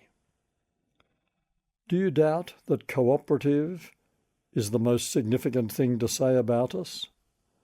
Or that our capacity for kindness is our defining characteristic? You're possibly saying, no, but in anticipation of a spirited defence of the idea that we are also a ferociously competitive species. Be patient. Just look at the everyday acts of kindness, compassion, goodwill, cooperation that go unremarked precisely because they are unremarkable for members of a species like ours. The people who stop to help total strangers out of a jam. The people who help frail, elderly men and women cross a busy street or get on and off a bus. The people who night after night, week after week, year after year, volunteer their services to help feed the poor and homeless. The people who devote their working life to the public health or legal systems when they could be deploying their medical or legal skills to make more money in private practice. The people who have cheerfully sacrificed their own ambition to support a spouse or a child who needed them. The people who unhesitatingly and matter-of-factly offer their sweater to someone who is obviously poor, underdressed and freezing. The people who volunteer big chunks of their week to patrol surf beaches or train as bushfire fighters or coach underprivileged kids' sporting teams or help slow readers at the local school or immigrants struggling with English. The retired school teachers who volunteered in their thousands to coach pupils who had been disadvantaged by the pandemic lockdown. The people who plant trees for the pleasure of future generations, knowing they themselves will never sit in their shade or pick their fruit. The people who always smile and say hello as they pass you in the street, though they might never see you again.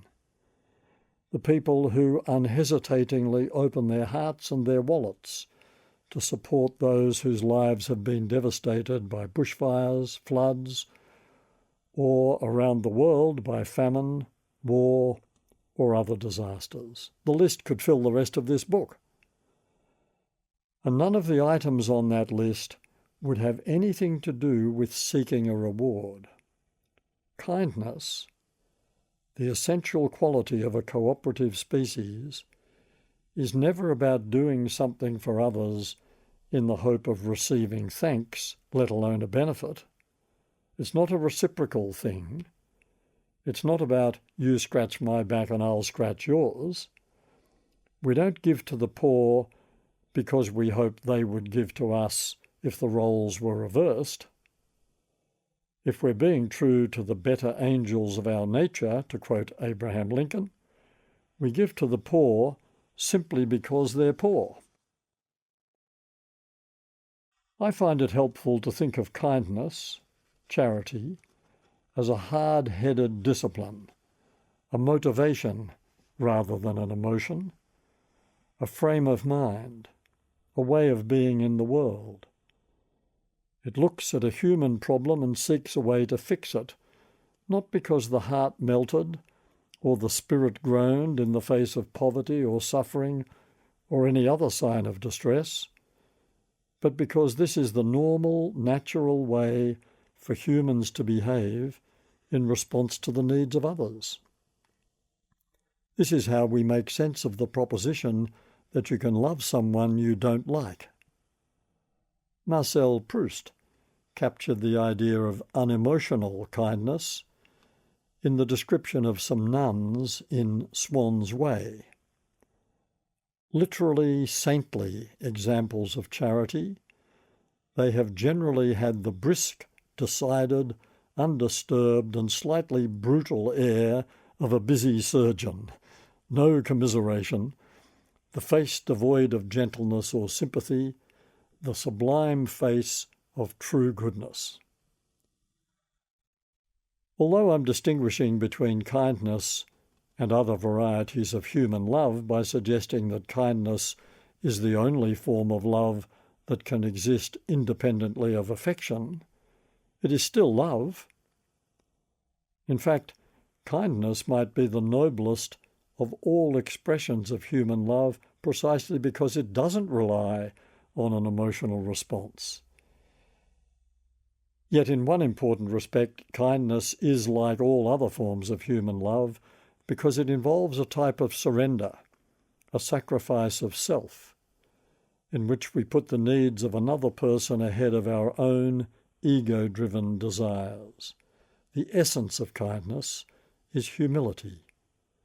Pride and arrogance are its enemies, just as they are the enemies of romantic or companionate love. You will occasionally hear people recommending the exercise of kindness because it's good for you. You want to live a happier life? Start helping other people. You want to feel better about yourself? Be kinder to other people. Such instrumental approaches to virtuous behaviour, do this for others so you'll receive a benefit yourself, undermine altruism by turning it into a vanity project. They entirely miss the point of virtue, which is that we do the right thing because it's the right thing to do, period. We respond to others' needs because they have those needs, period. We act like members of a cooperative species because the survival of the species depends on us doing so, period. In their pioneering book, A Cooperative Species, American economists Samuel Bowles and Herbert Gintis demonstrate that we act altruistically not because of some expected reward or a desire to feel good about ourselves or to look good in the eyes of others, but simply because we are genetically programmed to behave that way. The American neurobiologist Donald Pfaff agrees with them. We are hardwired to follow the golden rule, he says. The golden rule, in case you need reminding, is the principle that encourages us to treat others the way we ourselves would like to be treated, and conversely, never to treat others in ways we wouldn't like to be treated. A pretty basic rule for a cooperative species. You might say, but it's true that we do feel better when we act selflessly. Stop right there. If your motivation is the self-interested goal of feeling better, then it's not really selfless behaviour at all, is it? Still, setting aside that awkward ethical problem, the question remains, do we feel better when we do the right thing? The answer is that we might and we might not. It depends how you define feel better.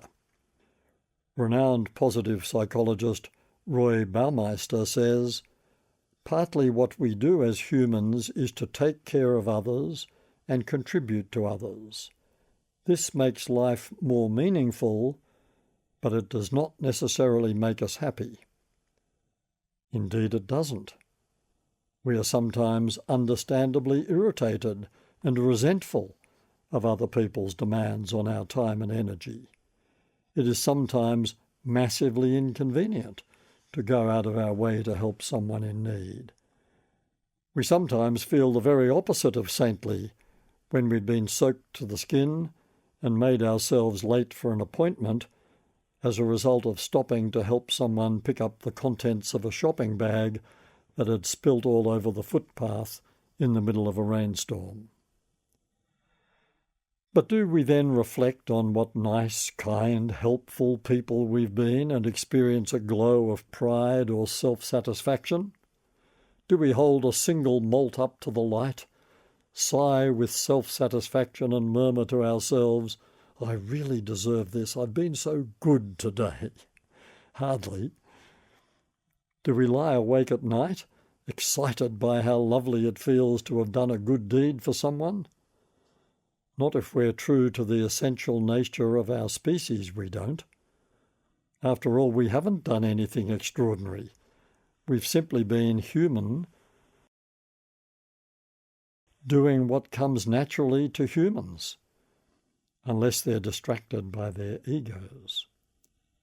Acting kindly, altruistically, is not newsworthy. What makes the news is when people fail to respond to someone's obvious need, just walking past someone in distress, paying no attention to a person's cries for help, deciding not to go to the aid of a child being bullied. Let's say you rush into the surf to help someone in difficulty. They'll probably be grateful, but they might be too embarrassed or humiliated to express it. So what? You still did the right thing. Others might notice what you did and give you a thumbs up, and that's an undeniably nice moment of recognition. But what if you stood up and shouted to the crowd on the beach, "Hey, look what I just did"? Any sense of your goodness, your virtue, your altruism would leach out of the moment. It would now seem as if your heroic action was purely self-serving, an excuse for a bit of self-promotion. In other words, you did it for you. The person you saved was the mere instrument you used to feel good about yourself. I know it's a grey area. The person you saved has indeed been saved, so that's a good thing. Fundraisers often appeal to potential philanthropists by promising that they will feel good about themselves when they cough up for a particular charity. As well they might. But if that's their motivation, then it's not purely an act of philanthropy. It's at least partly a search for self-satisfaction. If the condition of giving $10 million to a medical research foundation is that your name will be on the building, then you're doing something quite different from pure altruism. Whatever else you might be doing, you're also bragging.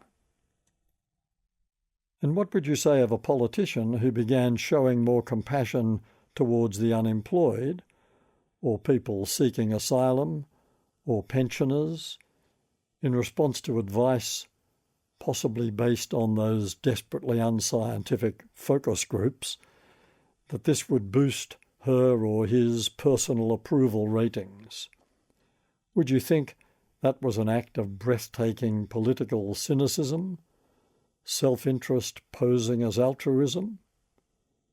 You would, of course, though the unemployed, the asylum seekers and the pensioners would still receive their benefit. In case you think that example too far-fetched, ace political journalist Karen Middleton reported in the Saturday paper that in 2019, Australia's federal government had paid $190,000 to a firm of empathy consultants to advise on how to show empathy towards drought-stricken communities, presumably because the government knew empathy was a good look and was hoping for advice on how best to create that impression.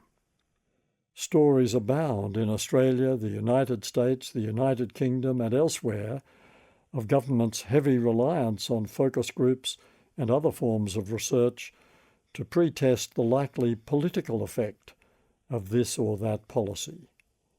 Not to test the integrity or efficacy of the policy, not to see whether it fits within a particular philosophical framework, merely to test its palatability or, to be brutally frank, its likely contribution to a government's prospects of re-election.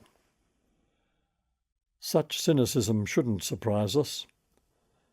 Deep within us, we all know that altruism, compassion, kindness are the finest expressions of our common humanity, the qualities that promote social harmony, the qualities that best serve the interests of the species we belong to. So it's inevitable that people who are trying to manipulate, persuade, or deceive us in their own interests would try to pretend that they are driven by those same attractive impulses. Groucho Marx: "The secret of life is honesty and fair dealing. If you can fake that, you've got it made." You want to build a strong organisation? You'll need to foster a spirit of cooperation within your staff based on mutual respect, and in particular, you'll need to enshrine empathy as the number one KPI, key performance indicator, of your managers, since the pastoral care of those they lead must always be the first concern of anyone who aspires to be an effective leader. You want to build a better neighbourhood? Run a successful book club? Establish a community choir or drama group? You want to create a productive, harmonious, creative school community? You want to build the kind of society where people can flourish, a place where social cohesion is a serious goal, where equality of opportunity is taken for granted, where the strong protect the weak, the rich support the poor, the highly intelligent support the less intelligent, and citizens care enough about the common good to engage with the democratic process? All these things are possible for us because, being human, we're born to cooperate.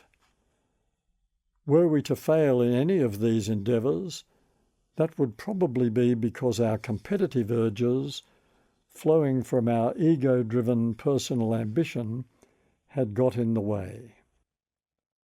The Dutch educational philosopher Geert Biester reminds us that true democracy is not the tyranny of the majority, since that would be a winner-takes-all model based purely on competition.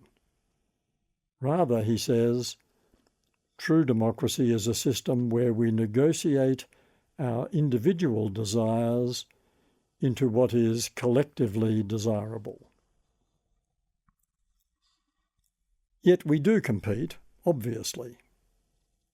Viewed from a different perspective, you might say that people who claim we are hardwired for kindness have simply got it wrong. If we're programmed to be cooperative, how come we're so ferociously competitive in sport, in business, in politics, in love, in war? Surely there must be an identifiable competitive centre in the brain, like the cooperative centre Fiona Kerr points us to. No, there isn't. Nor would you expect there to be. How could an inherently cooperative species also be inherently competitive? If we were born to compete, it would be a brutal case of survival of the fittest until only the very fittest were left standing. Relentless, unbridled competition would be the low road to species extinction. Of course, there are many circumstances in which we simply must compete. If 5 people want the same job, they will have to compete for it. If 2 men are in love with the same woman, they will have to compete for her affection. If there are limited places in a school that parents regard as highly desirable, their offspring will have to compete for entrance to it.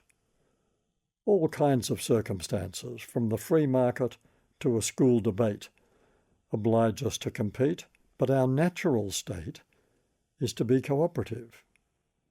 The high priest of the free market, Adam Smith, was no advocate for ruthless, unbridled competition, although he agreed that it is not from the benevolence of the butcher, the brewer, or the baker that we expect our dinner, but from their regard for their own interest.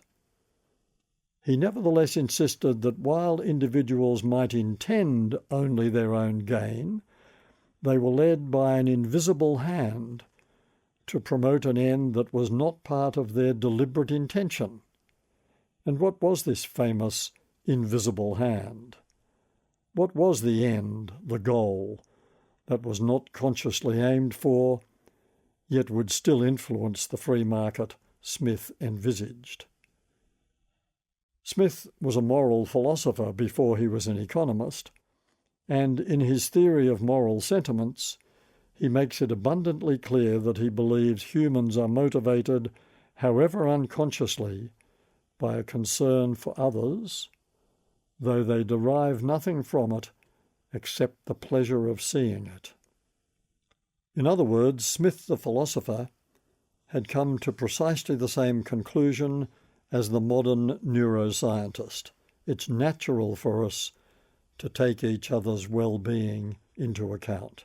Not something to make a song and dance about, not something worthy of a sharp intake of breath, let alone praise, just the way it is for humans. And note the converse of that.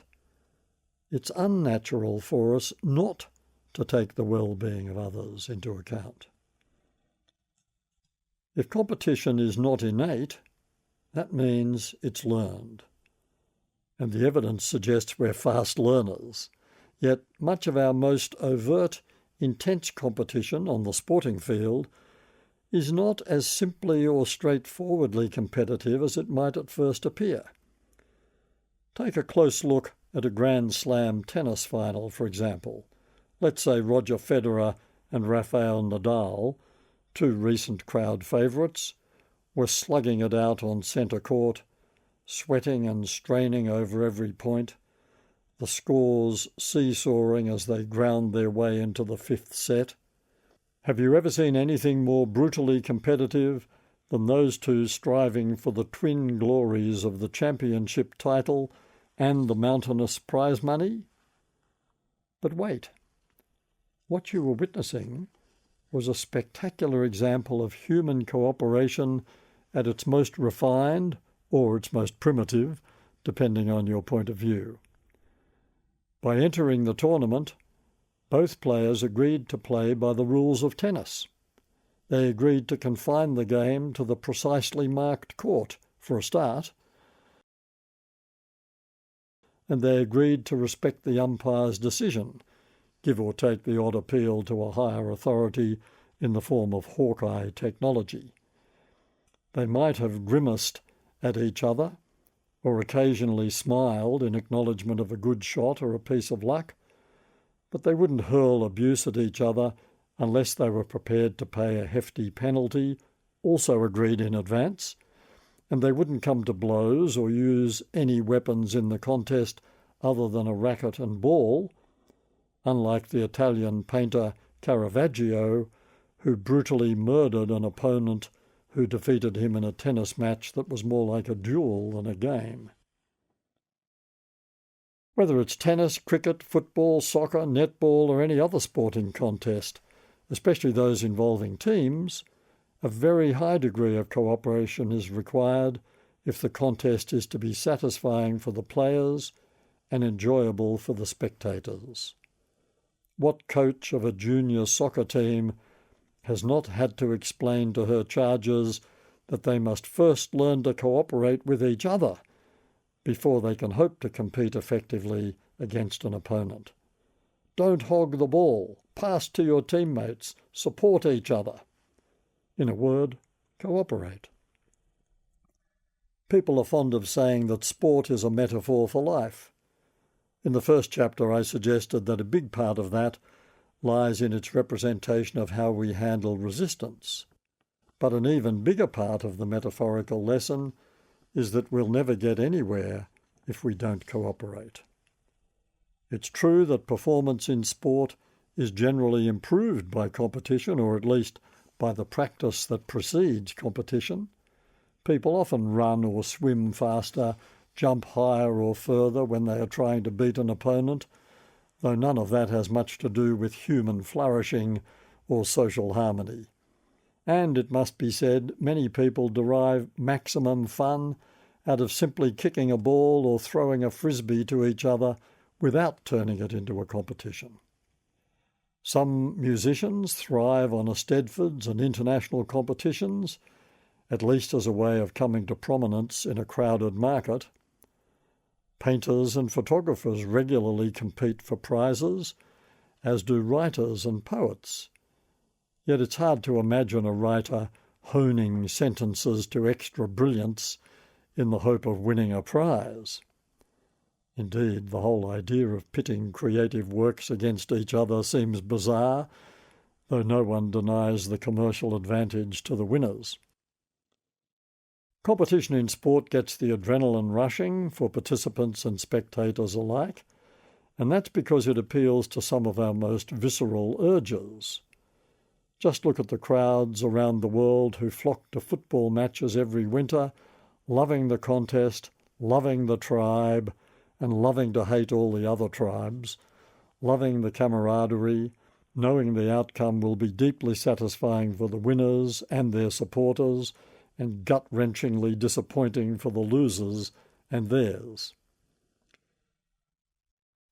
Although we are communitarians by nature, there's plenty of contest in our primitive history: contest for food, contest for territory, contest for sexual partners. And that deep history can surface in the most peaceful, settled society when one kid says to another, "Race you to the bus stop," or when footballers slug it out, or when highly tuned cars hurtle around a racetrack, or when boxers attempt to render each other insensible, or jockeys whip racehorses to gain an advantage. Even a game of chess can turn ugly if the participants feel their personal pride is at stake. None of which challenges the basic proposition that we thrive only when we cooperate. Competition promotes individualism, tribalism, and triumphalism, whereas cooperation promotes communitarianism, egalitarianism, and a sense of belonging. Competition encourages greed, rivalry, enmity, and envy, whereas cooperation encourages collaboration, compassion, and harmony. Competition creates winners and losers, whereas cooperation only requires participants. Yes, competition can be fun, especially when it's purely symbolic, like sport, rather than deadly serious, like war. And there's one form of competition we all believe in, the competition between news-gathering organisations that we fervently hope will increase our chances of being told what's actually going on. But more generally, competition encourages different qualities from those we need when we are contributing to the common good, rather than to our private bank account or trophy cabinet. Is competition good for education? Do competitive examinations improve school pupils' performance? I'm no educationalist, so I'm not going to buy into that one. But let's at least acknowledge that it's a serious question, endlessly debated among experts, and that, for instance, Australia's experience with NAPLAN, National Assessment Program Literacy and Numeracy, has been pretty discouraging. Student stress and declining standards suggest that something's not right with that particular approach. I recall teachers at a high-performance secondary school telling me that their pupils were so exam-orientated and so competitive that they refused to do any additional reading outside the curriculum. "Will it be in the exam, sir?" they would ask, and if the answer was no, that was the end of that. They might have been learning stuff, but was that process recognisable as education, a larger thing than learning? Many people simply hate exams and perform worse under competitive conditions than in the more relaxed atmosphere of an encouraging, supportive classroom.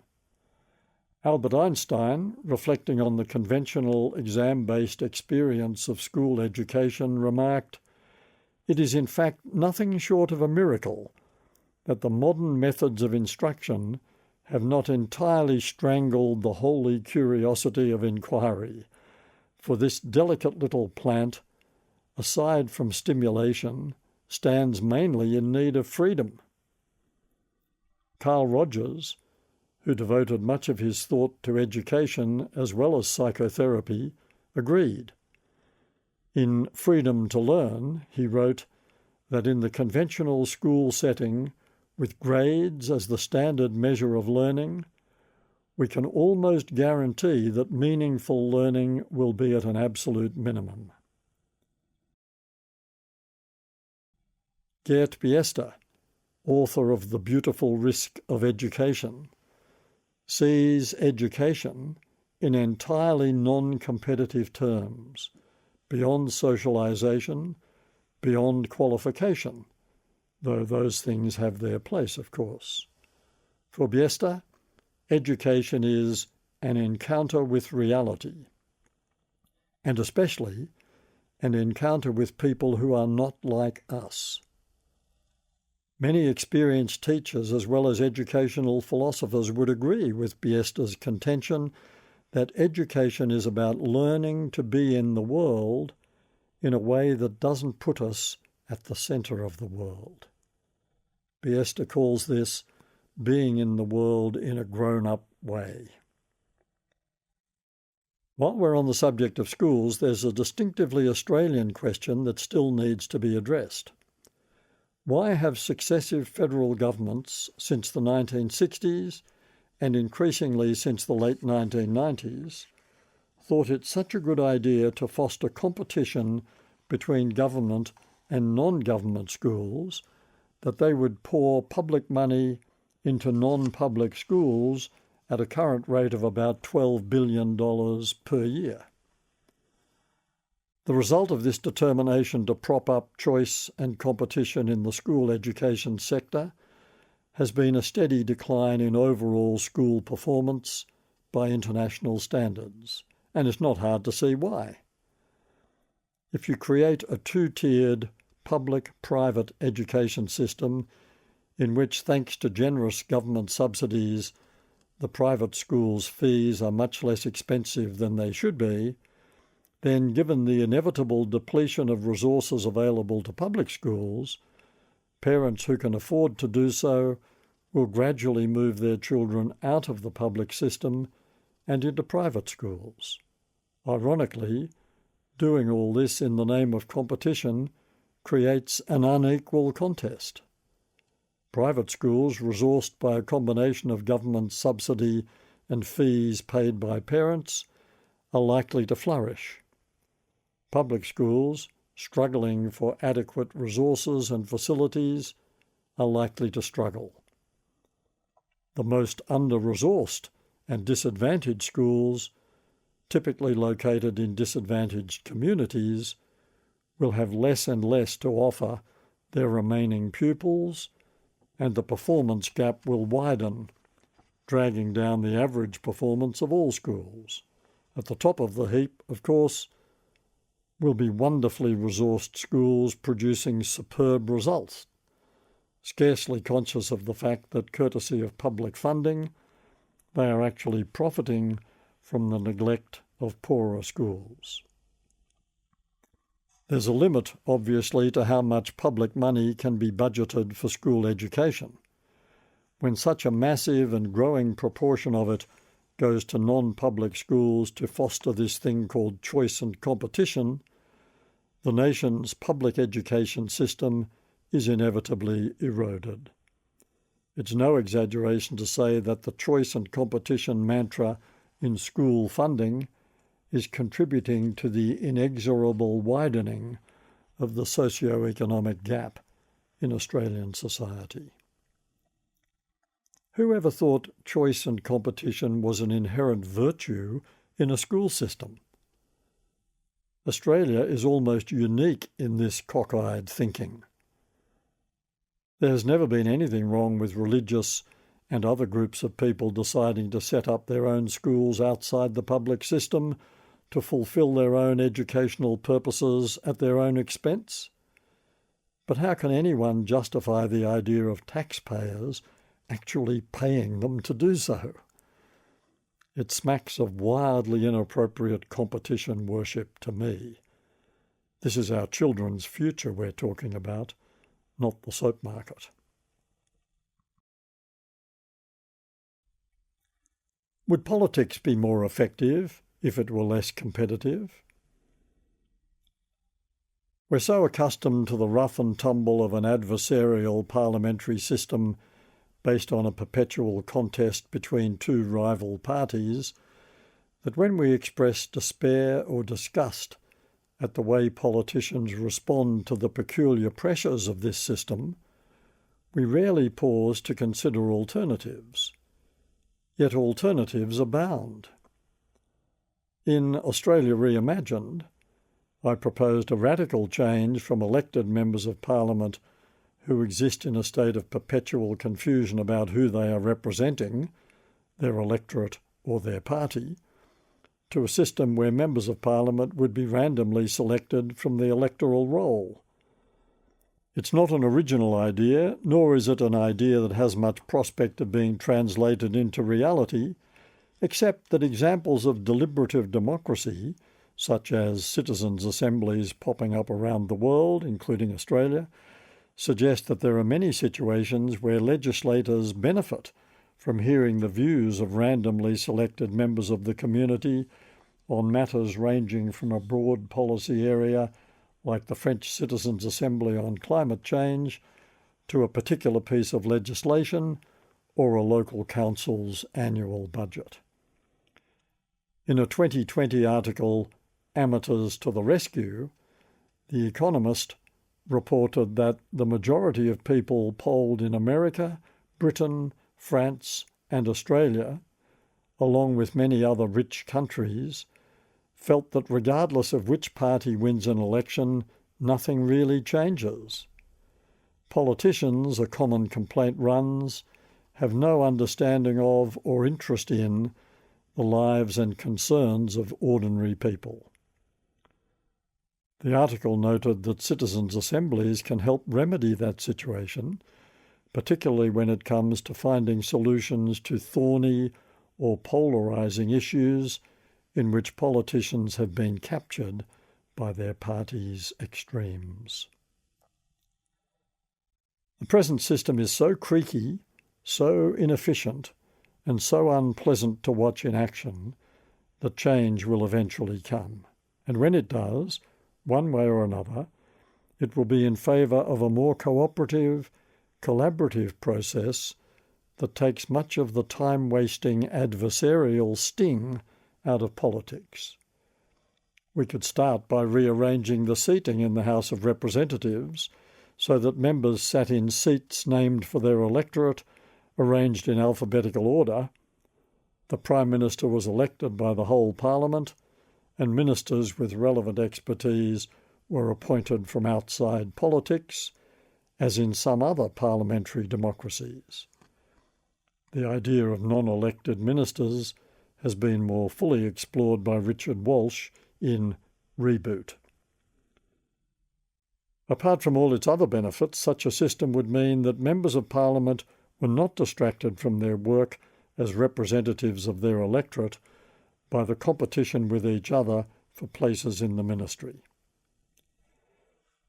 The much vaunted National Cabinet, established in 2020 to bring state and federal leaders together to fight the threat posed by COVID-19, was deficient in the most obvious way. It didn't include opposition representatives, and thus laid the foundation for a fresh outbreak of adversarialism once the immediate danger had passed and the opposition felt free to attack the government strategies for dealing with the crisis and its aftermath. It seems we have a long way to go. In the meantime, voters repeatedly ask the same old questions. Why don't they cooperate, instead of engaging in endless adversarial bickering? Why can't they get the best brains in Parliament to work together, rather than wasting all that effort on attacking each other? Why can't they focus on the good of the country, rather than worrying about how they're doing in the polls and whether they can get themselves re-elected? In mid-2020, the Republic of Ireland became an example to the world of how political cooperation can be achieved. Ireland's two centrist parties, Fine Gael and Fianna Fáil, teamed up with the Greens to develop a draft program for government, a comprehensive long-term plan for the nation covering 22 policy areas ranging from the economy and taxation to transport, business, gender, education, healthcare, climate, and so on. It can be done when all sides of politics come together in the national interest. In that case, the draft program included an agreement between the two major parties to rotate the prime ministership between them. A similarly comprehensive plan was developed for Australia in mid-2020 as post-pandemic policy recommendations by Melbourne's Grattan Institute. But that's a very different thing from parliamentarians themselves coming together to agree on long-term plans in the national interest. In the first chapter, I pointed to the advantages of contested ideas and to the fact that Australian voters like to build some tension in the system so that a government can't get its own way without a struggle. That's true, and so is the proposition that we'd be even better off if that contest of ideas took place in a forum committed to finding pathways to harmonious, negotiated solutions where the goal is compromise, not victory. As an ideal, Biesta's assertion, exemplified in Ireland, rings true for me. Democracy is not the tyranny of majority. Yet in our present flawed version of democracy, that's precisely what it is. Win an election, win government, crush your opponents. Even the courteous tradition of leaders on both the winning and losing sides acknowledging and thanking each other on election night has been trashed in recent years. Is that the most productive atmosphere in which to create a civilised society based on mutual respect, kindness and compassion? Is that the best example our national leaders can offer us and our children? Is there not a better way that is truer to our essential nature? Certainly the persistent message from the electorate is loud and clear. Ease back on the mad, adversarial rhetoric. Cooperate, collaborate, negotiate. This ends CD 2. CD 3. If competition is so good, why does it need so much regulation? The invisible hand described by Adam Smith in The Wealth of Nations had nothing to do with the unfettered interaction between supply and demand, or some mystical idea of a free market pathway to economic nirvana. It referred to the morality of a marketplace influenced by the inherent, if unintentional, benevolence of the participants. Yet, in the modern world of commerce, an increasingly ruthless world where stock exchanges are treated like casinos, CEOs' remuneration and tenure are tied to the company's share price, and mass marketing companies spend billions of dollars to compete head-to-head with brands that often seem indistinguishable from each other, it's sometimes hard to see much evidence of the invisible hand. In fact, it often looks as if competition is worshipped like a god. Many players in modern free markets act as if they would like to be free of any regulation, free to unleash their competitive urges, free to maximise their profit, free to attack and undermine their competitors' efforts by any means possible in order to win. Win what? Market share? Market dominance, if possible.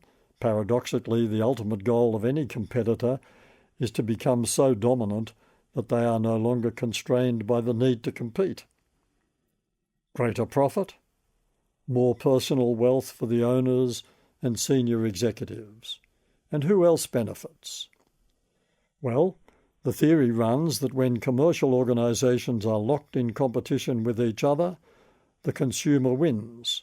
Prices are kept low, products have to be constantly improved to survive, consumer tastes and preferences have to be taken into account. There's an element of truth in all that. Most consumers will tell you that they benefit from manufacturers and service providers having to compete for their custom. They are suspicious of the power of privately owned monopolies and would always support government control over a monopolist's activities, especially the setting of its prices. They will also tell you that the proliferation of almost indistinguishable products often makes nonsense of the idea of choice, from laundry detergents to cars, from mortgages to mobile phone plans. They will say that they often feel exploited, sometimes by prices and sometimes by being deliberately befuddled by offers they can't really understand. They will complain that their favourite products sometimes disappear from the shelves, possibly to be replaced by a new, improved version that seems to be neither.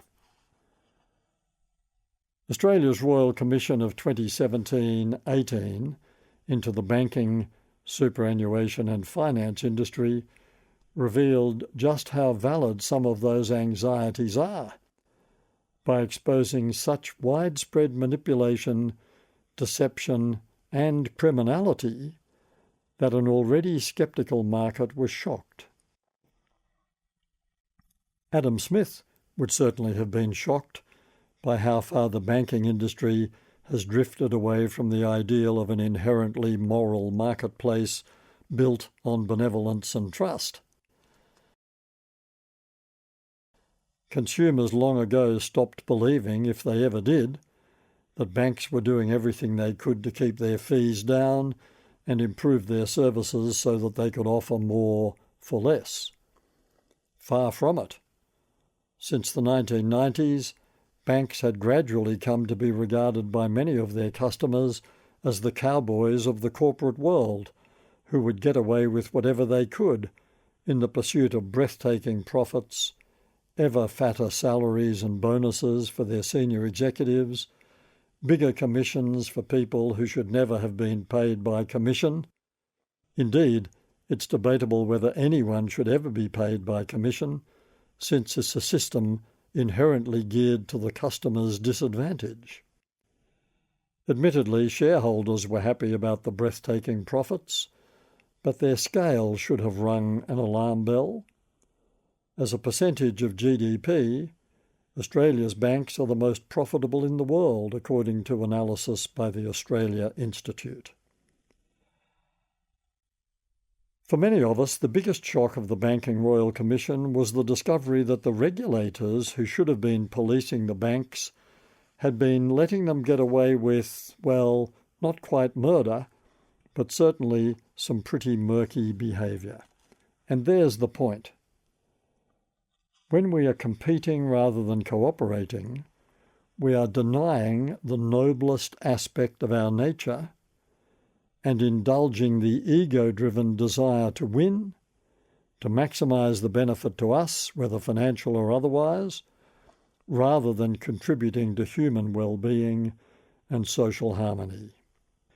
No wonder senior bankers, like people in any super-profitable industry, need to pay themselves stratospheric sums. It's a kind of compensation, a consolation, for having to live with the deep knowledge that they have failed us by exploiting us and failed themselves by resisting the demands of altruism and cooperation. It's also worth noting that big money can be earned by moving other people's money around. Wealth creation, they call it, as if it's like any other form of creativity, a bit like creative accounting. Wherever it occurs, from the football field to the supermarket, competition needs to be carefully regulated simply because being learned rather than innate, and being an expression of the self-serving ego, it's liable to recklessness and excess. In sport, we like to say that competition brings out the best in us. We're less willing to acknowledge that it can also bring out the worst in us. The worst of the worst is outright cheating, where a player seeks to gain a competitive advantage by means of some strategy, ball tampering, sledging, punching, eye gouging, illegal tackling, other than superior sporting skill. The so-called professional foul, common in some football codes, is the most cynical of all the forms of cheating. It involves a deliberate piece of foul play, so flagrant that it is bound to be penalised, thus interrupting the flow of the game at a point where the other team seemed likely to score. Intense competition can do that to people.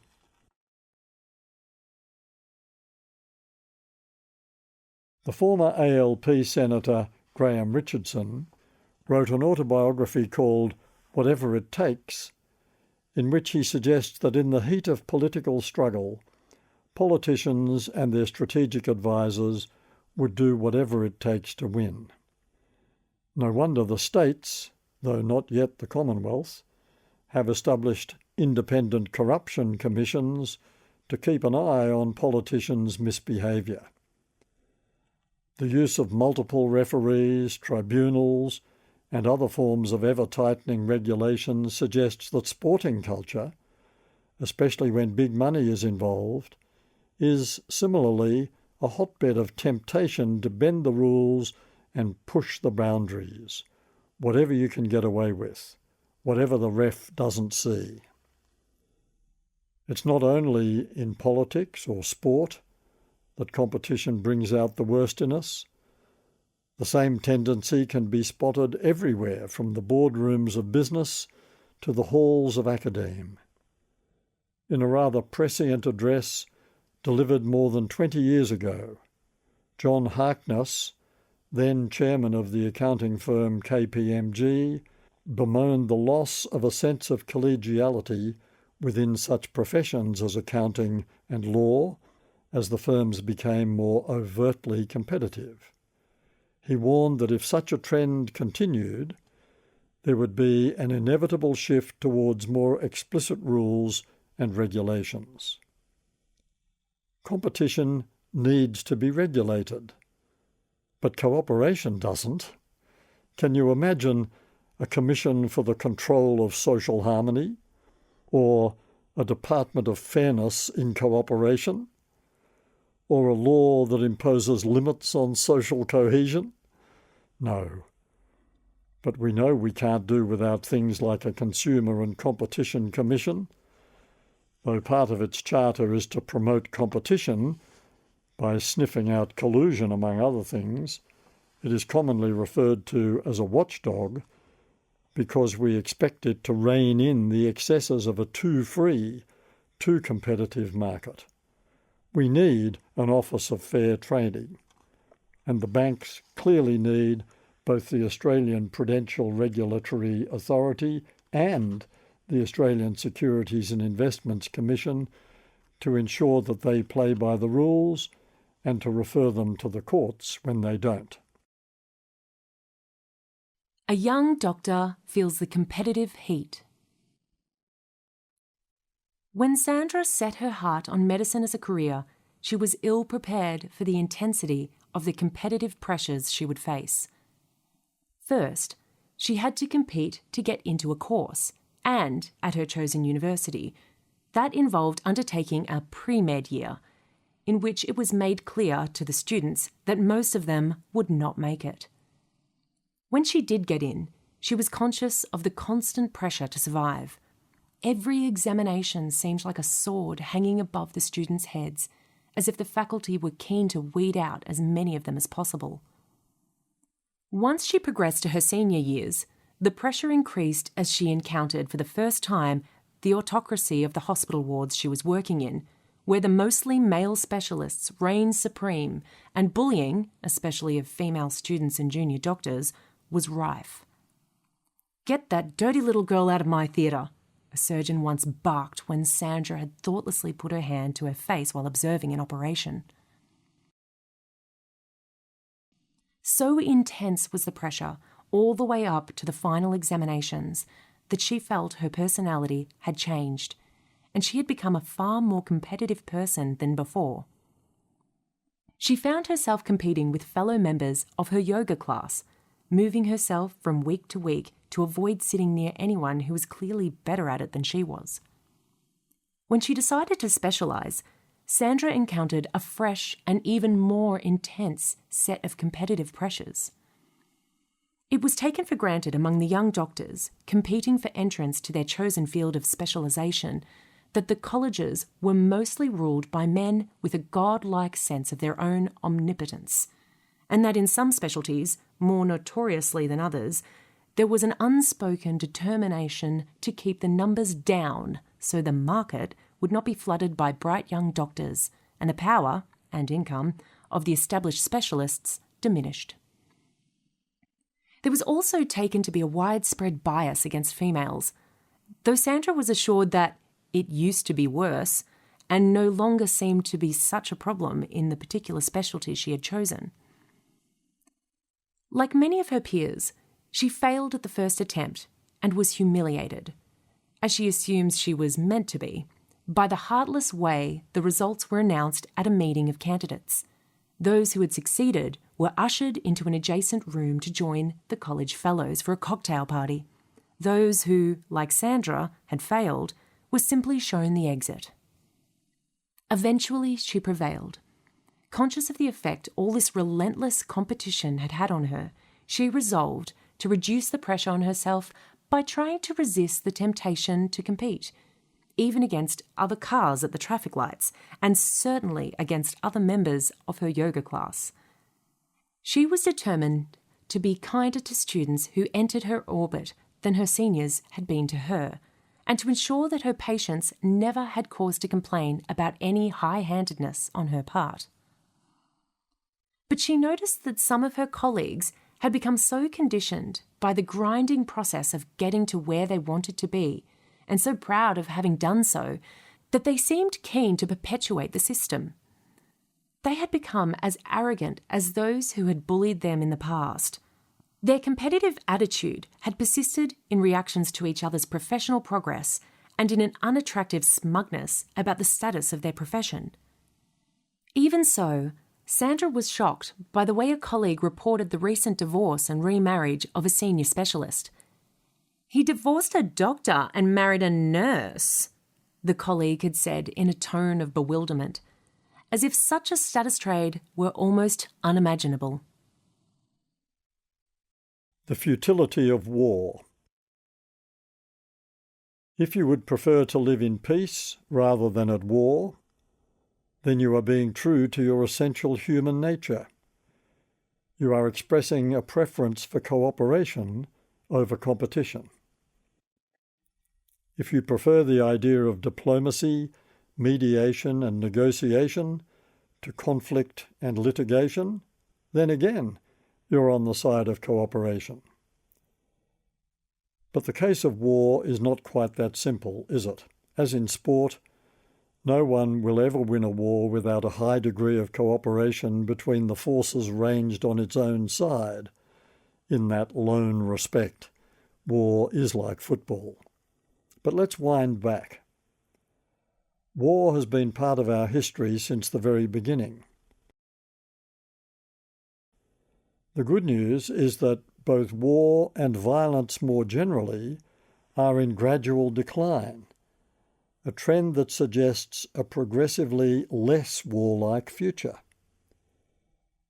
In the beginning, we can imagine that war was almost always territorial. One tribe wanted the land or the water or the food controlled by another tribe, and so conflict erupted.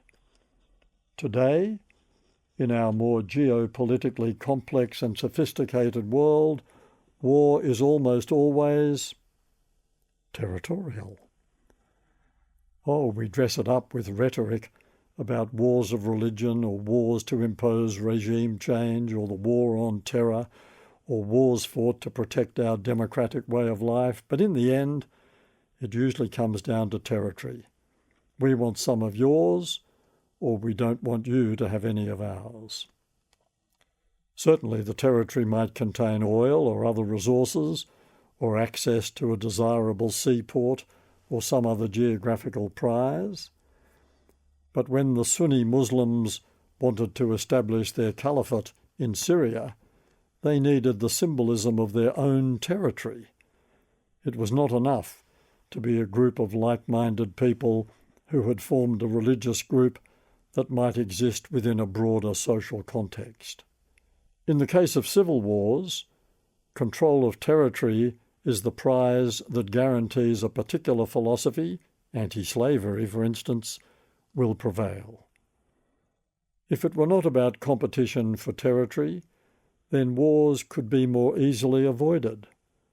Diplomacy, or trade negotiations, or other ways of settling squabbles would do the job. War stands as the most extreme and most grotesque expression of our competitive urges. But doesn't it also stand as a warning about what can happen when our ambition, hubris, greed, enmity, or megalomania gets the better of us? Doesn't the crowing over the death of an enemy strike you as barbaric? Doesn't the singing of patriotic, triumphalist, martial airs seem like a relic from the way we used to be rather than the way we want to be? When we dream of a better future, doesn't it always involve peace? But not at any price. Countries around the world maintain their defence forces because none of us wants to be caught off guard in case someone decides they want a piece of our territory to settle surplus population as a strategic military base for access to our mineral resources, food production, or industrial plant, or for any other reason.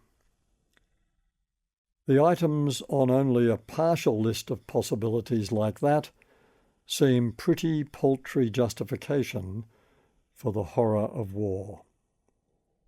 Imagine deliberately creating an atmosphere in which apparently normal, kind, peaceable people become aggressive, bloodthirsty, and willing to obey an order to slaughter others on the battlefield, or in torture chambers, or by any other means dreamed up by a leader infected by the madness of war.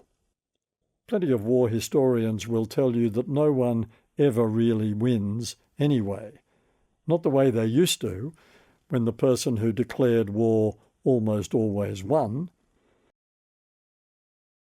not when weapons of mass destruction are widely available and easily deployed, or, at the other extreme, when drone-based weapons can target individuals with surgical precision. Not when the lines between war, political assassinations and terrorism are so indistinct, or when biological weapons could conceivably be unleashed without their impact being recognised as an act of war.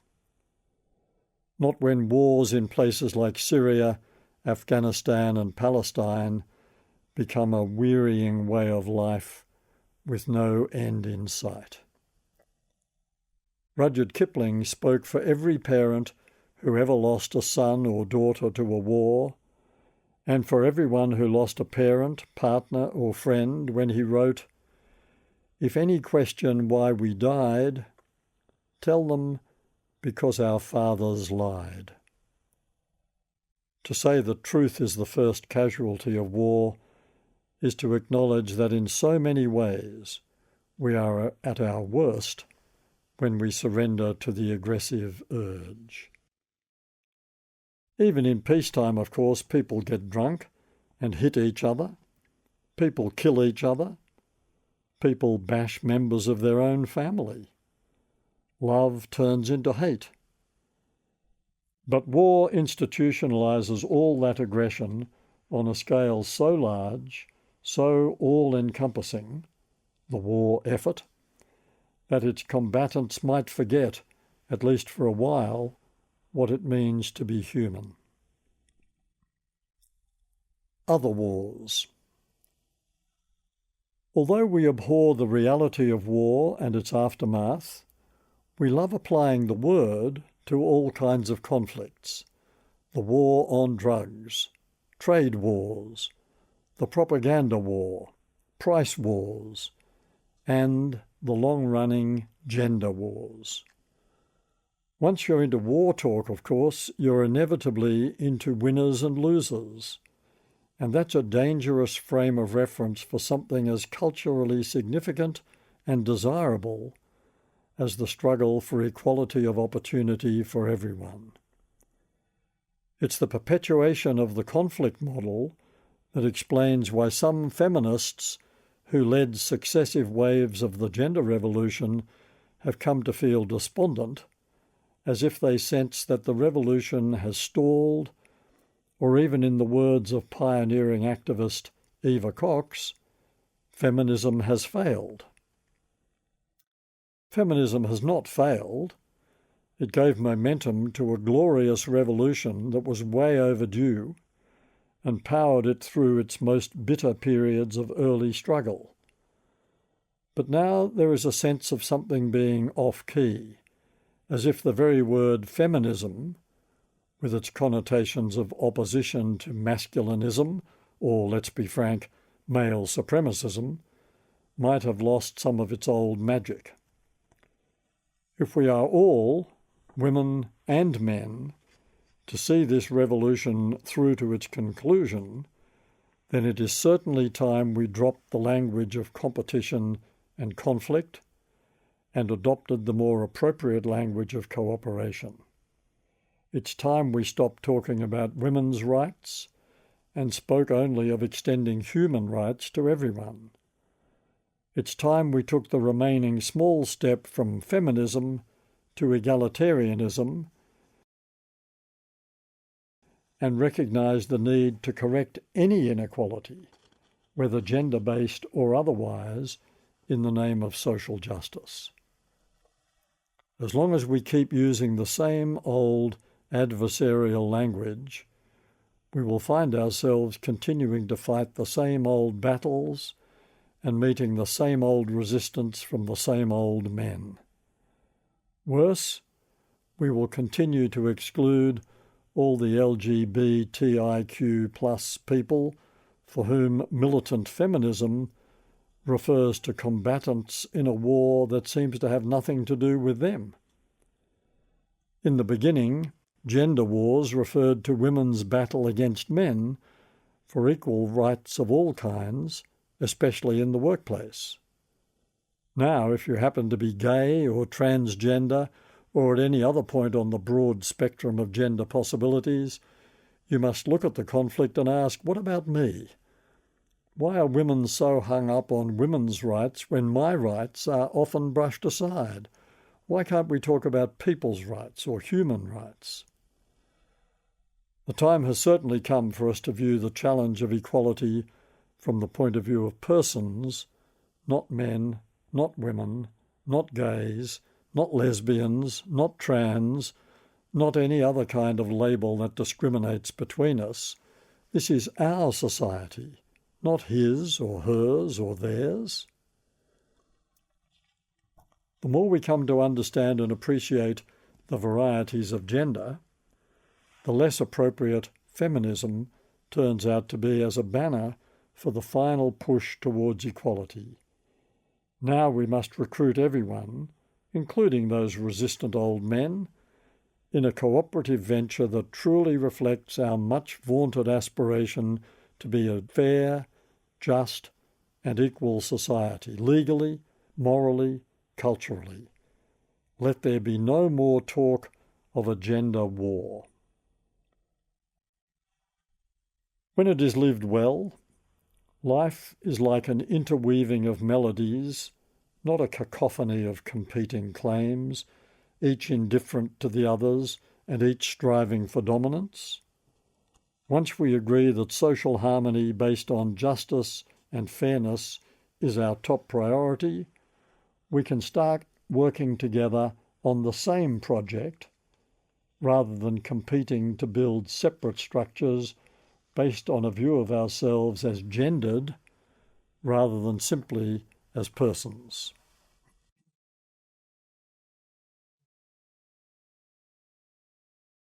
In the field of consumer mass marketing, which often looks like competition at its most naked, the manufacturing and marketing companies know that the all-out war of direct competition is the worst way to proceed.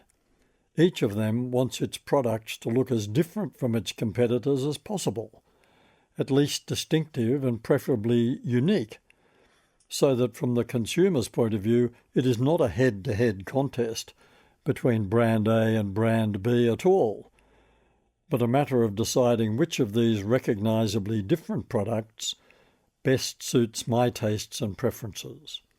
Sometimes, of course, consumers get so caught up in the imagery surrounding brands and form such strong emotional attachments to their favourite brand that they lose interest in point-by-point comparisons between their brand and the others. In the heyday of the long-running battle between Holden Commodore and Ford Falcon, the devotees of either car would have scoffed at the suggestion that they were virtually interchangeable in terms of value and performance. And what should we make of oil companies' attempts in the past to distinguish between brands of petrol that all came from the same refinery? If, as often happens, consumers decide that two or more brands in a particular product category are so similar that any differences between them are trivial, then those brands will suffer from the sense that they lack the legitimacy or authenticity of a brand with a unique product offering. The same thing can happen to political parties that fall into the trap of pursuing populist policies and marketing themselves like brands. That's a particular problem for any brand that enters a market against an established competitor, as happened in the Australian domestic airline business when Virgin abandoned its unique position as a budget airline, Virgin Blue, and took on the established market leader Qantas in a head-to-head competition, Qantas having established Jetstar as a head-to-head competitor with Virgin Blue. When Virgin ceased operations in 2020, its fleet grounded by the coronavirus pandemic, it had racked up debts of $5 billion and needed to find a buyer to rescue it. Competition doesn't always lead to improved quality. Tabloid newspapers or weekly gossip magazines competing head-to-head tend to engage in a race to the bottom when it comes to editorial integrity and reliability of content. Budget airlines competing purely on price offer less and less in the way of service, satirised by passengers as bring your own seat or bring your own spanner, since low prices inevitably raise questions in passengers' minds about the implications for maintenance and safety. Competitors in the consumer marketplace are often respectful of each other's work, though it would be going too far to suggest that they are benignly disposed towards each other. And of course, we don't want them to become cosily cooperative to the point of collusion, nor do we want a monopoly unless it's government-owned, as in most Australian public transport systems. But consumers have a lively sense of what's fair in the market, and they don't like competition that seems ruthless to the point of unfairness, such as large retailers dropping prices to drive smaller operators out of the market, brands simply copying each other, or executives of a shopping mall company setting up a spurious community action group to oppose a development by a rival firm. Yes, it has happened.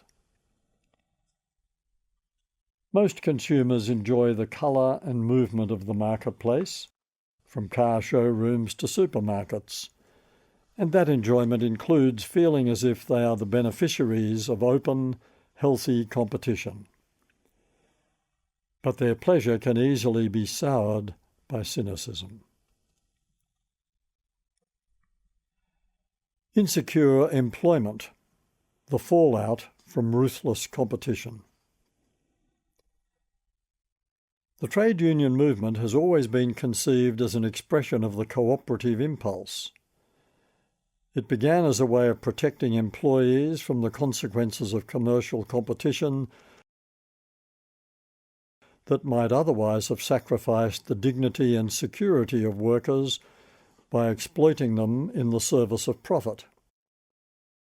In mid-19th century Australia, such protection included bringing an end to child labour, improving worker safety and conditions, increasing wages, and providing public education for children.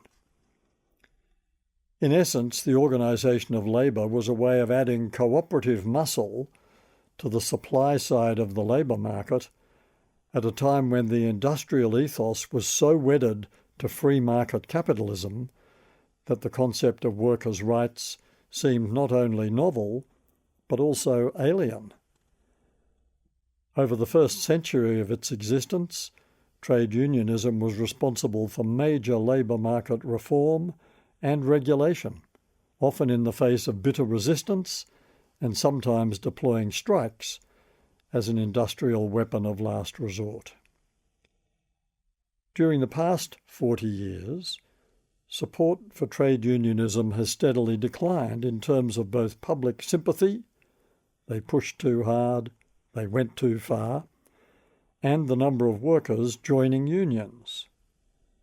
Sometimes associated in the public mind with workplace thuggery and union officials more interested in their own power than in the well-being of their members, unions have suffered the same loss of public esteem as many other organisations that are also seen as having lost a clear sense of their broader responsibility to society and having been corrupted by their own power, from banks and churches to political parties and the mass media.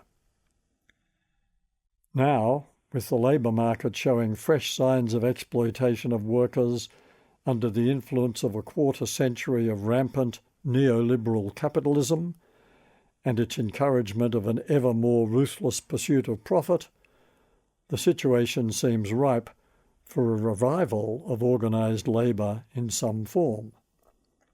The most obvious casualty of neoliberalism has been job security. The rise of casual and temporary employment is most starkly symbolised by the so-called gig economy, whereby workers pick up casual and inherently insecure jobs, rather like musicians obtaining casual and inherently insecure gigs in the entertainment industry. But it doesn't stop there. With more than 25% of Australian workers now having casual jobs or short-term contracts, rather than more traditional open-ended employment, the sense of job insecurity is endemic. It's most apparent in the hospitality industry. But as competition for students increases in the highly competitive tertiary education market, universities are increasingly being run as commercial businesses. Gone are the days when university chancellors were inspirational figureheads appointed from a small pool of distinguished academics, scientists, or leaders in the professions. Today, some chancellors are in that mould, but more typically, they're drawn from the corporate world and are expected to be hard-nosed board chairs or stellar fundraisers with impressive networks of useful contacts, both commercial and political. In the process of corporatisation, universities, like so many other organisations, have become happy hunting grounds for the exploitation of labour.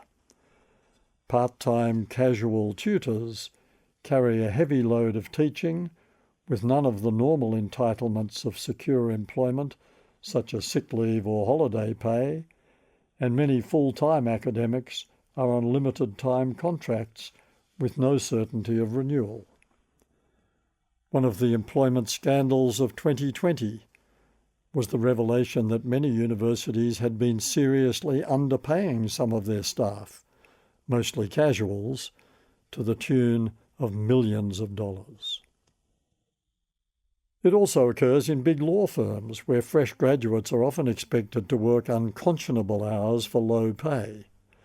Why they, of all people, haven't long since organised themselves into a white-collar union remains one of the mysteries of the current free market ethos. The exploitation of unpaid interns in many industries is another sign of the dominant culture of ruthless competition. Because many of these practices are inherently unfair, and because a shortage of jobs, exacerbated by the economic impact of the pandemic, gives employers the upper hand, another cultural revolution in the labour market seems inevitable. As part of that revolution, our society will need to take more seriously the question of how we will treat and how we will support those for whom no work can be found. How to compete cooperatively. If we accept that cooperation is natural, but that competition is easily learned and often needs to be entered into, how then might we learn to compete in ways that chime with our most basic, benevolent nature and therefore preserve our own integrity? How might we restore Adam Smith's invisible hand of inherent morality to the market? Here are 3 suggestions that apply whether we're talking about the rivalry of an Eisteddfod, a sporting contest, a love triangle, the job market, consumer brand marketing, or a political struggle for the attention and support of voters. Never denigrate your competitor. You'll never look good by trying to make someone else look bad. Voters are driven to despair by politicians who can't present their own policy proposals without incorporating an attack on those of their opponents. In fact, it's a good idea to avoid comparisons altogether. Speak directly to your own audience as if there are no competitors. Let their response be to you, not to the contest between you and others. Never do anything to undermine your competitors. We must each be allowed to present ourselves and be judged on our own merits. To engage in malicious gossip, or worse, commercial espionage or sabotage, is to expose the dark underbelly of humanity, the dingy, dodgy, primitive urges that are sometimes powerful enough to overwhelm our nobler nature. Treating competitors as inferiors, worthy only of humiliation and elimination, is to have completely lost sight of what common humanity means. When we say we are in this thing together, that should imply that we are perfectly capable of competing with each other in mutually respectful ways. Always place the common good above self-interest. That doesn't mean that we should ignore our own interests or never serve them. It means what it says, that we should place the common good above self-interest in our hierarchy of goals. Be always asking, does this action serve the common good? Is this an inherently worthwhile thing to be doing? Is my pleasure causing others pain? Are my desires socially desirable? Is my main purpose self-aggrandizement, self-satisfaction, or self-advancement? Or is it to help advance the cause of social harmony, freedom, and equality? Life's a cooperative project, and that applies whether we're talking about personal, professional, commercial, or political life. The best outcomes depend on all the moving parts working in sync, all the competitors playing by the same rules, all the activity serving some higher purpose than mere self-interest. We are most likely to achieve that when we cooperate, which is a good reason for avoiding brutal, adversarial competition that will always have the effect of diminishing us. Chapter 3. Everyone's deepest need is to be heard. Empathic listening is an act of kindness. During the 50 years I spent working as a hands-on researcher, sitting in people's homes and listening to their views on every imaginable subject, my respondents often commented on how much they had enjoyed the experience. Some said, only half-jokingly, "Can we do this again next week?" There was no mystery about that reaction. Everyone wants to be heard. Everyone wants the chance to express their opinion to someone who's interested in listening to them. Everyone wants to tell their story, one way or another. When I am being heard, I am being respected. To be listened to, attentively and sensitively, is one of the most therapeutic experiences we can have, because it taps into our deep need to be taken seriously, to be acknowledged, appreciated, understood, and respected for who we are.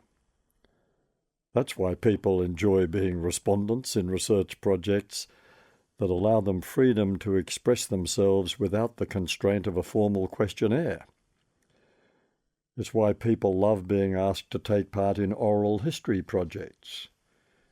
And it's why most forms of counselling or psychotherapy work.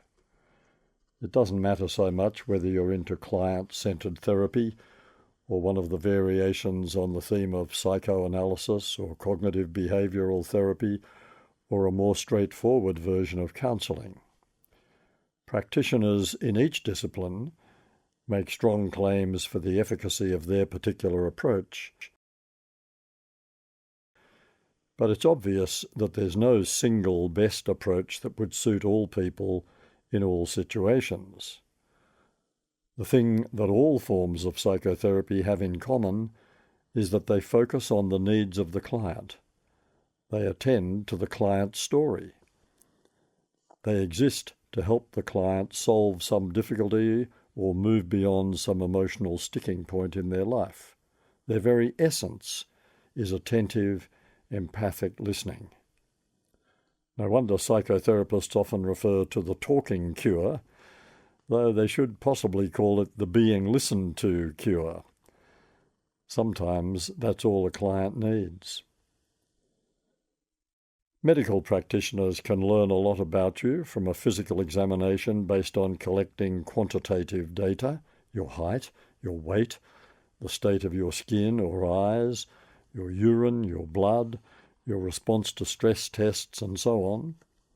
But there's a rich source of complementary data to be gleaned from history-taking and from a period of attentive listening to the patient describing their experience of the symptoms, but also talking more generally about the state of their life, their relationships, their work, or any recent life events that might have affected their health and well-being. In other words, doctors need to listen as well as measure. In The Soul of Care, Harvard's Arthur Kleinman writes that, as often as not, the most important thing offered by a caregiver is simply their complete presence, which of itself acknowledges and affirms the person receiving care. In other words, our mere presence, even if offering no more than the support of patient silence, can reassure a person in need that they are indeed being heard. Listening is one of the most precious gifts we can give each other. It's one of the most potent symbols of love and friendship. It's one of the loveliest expressions of kindness.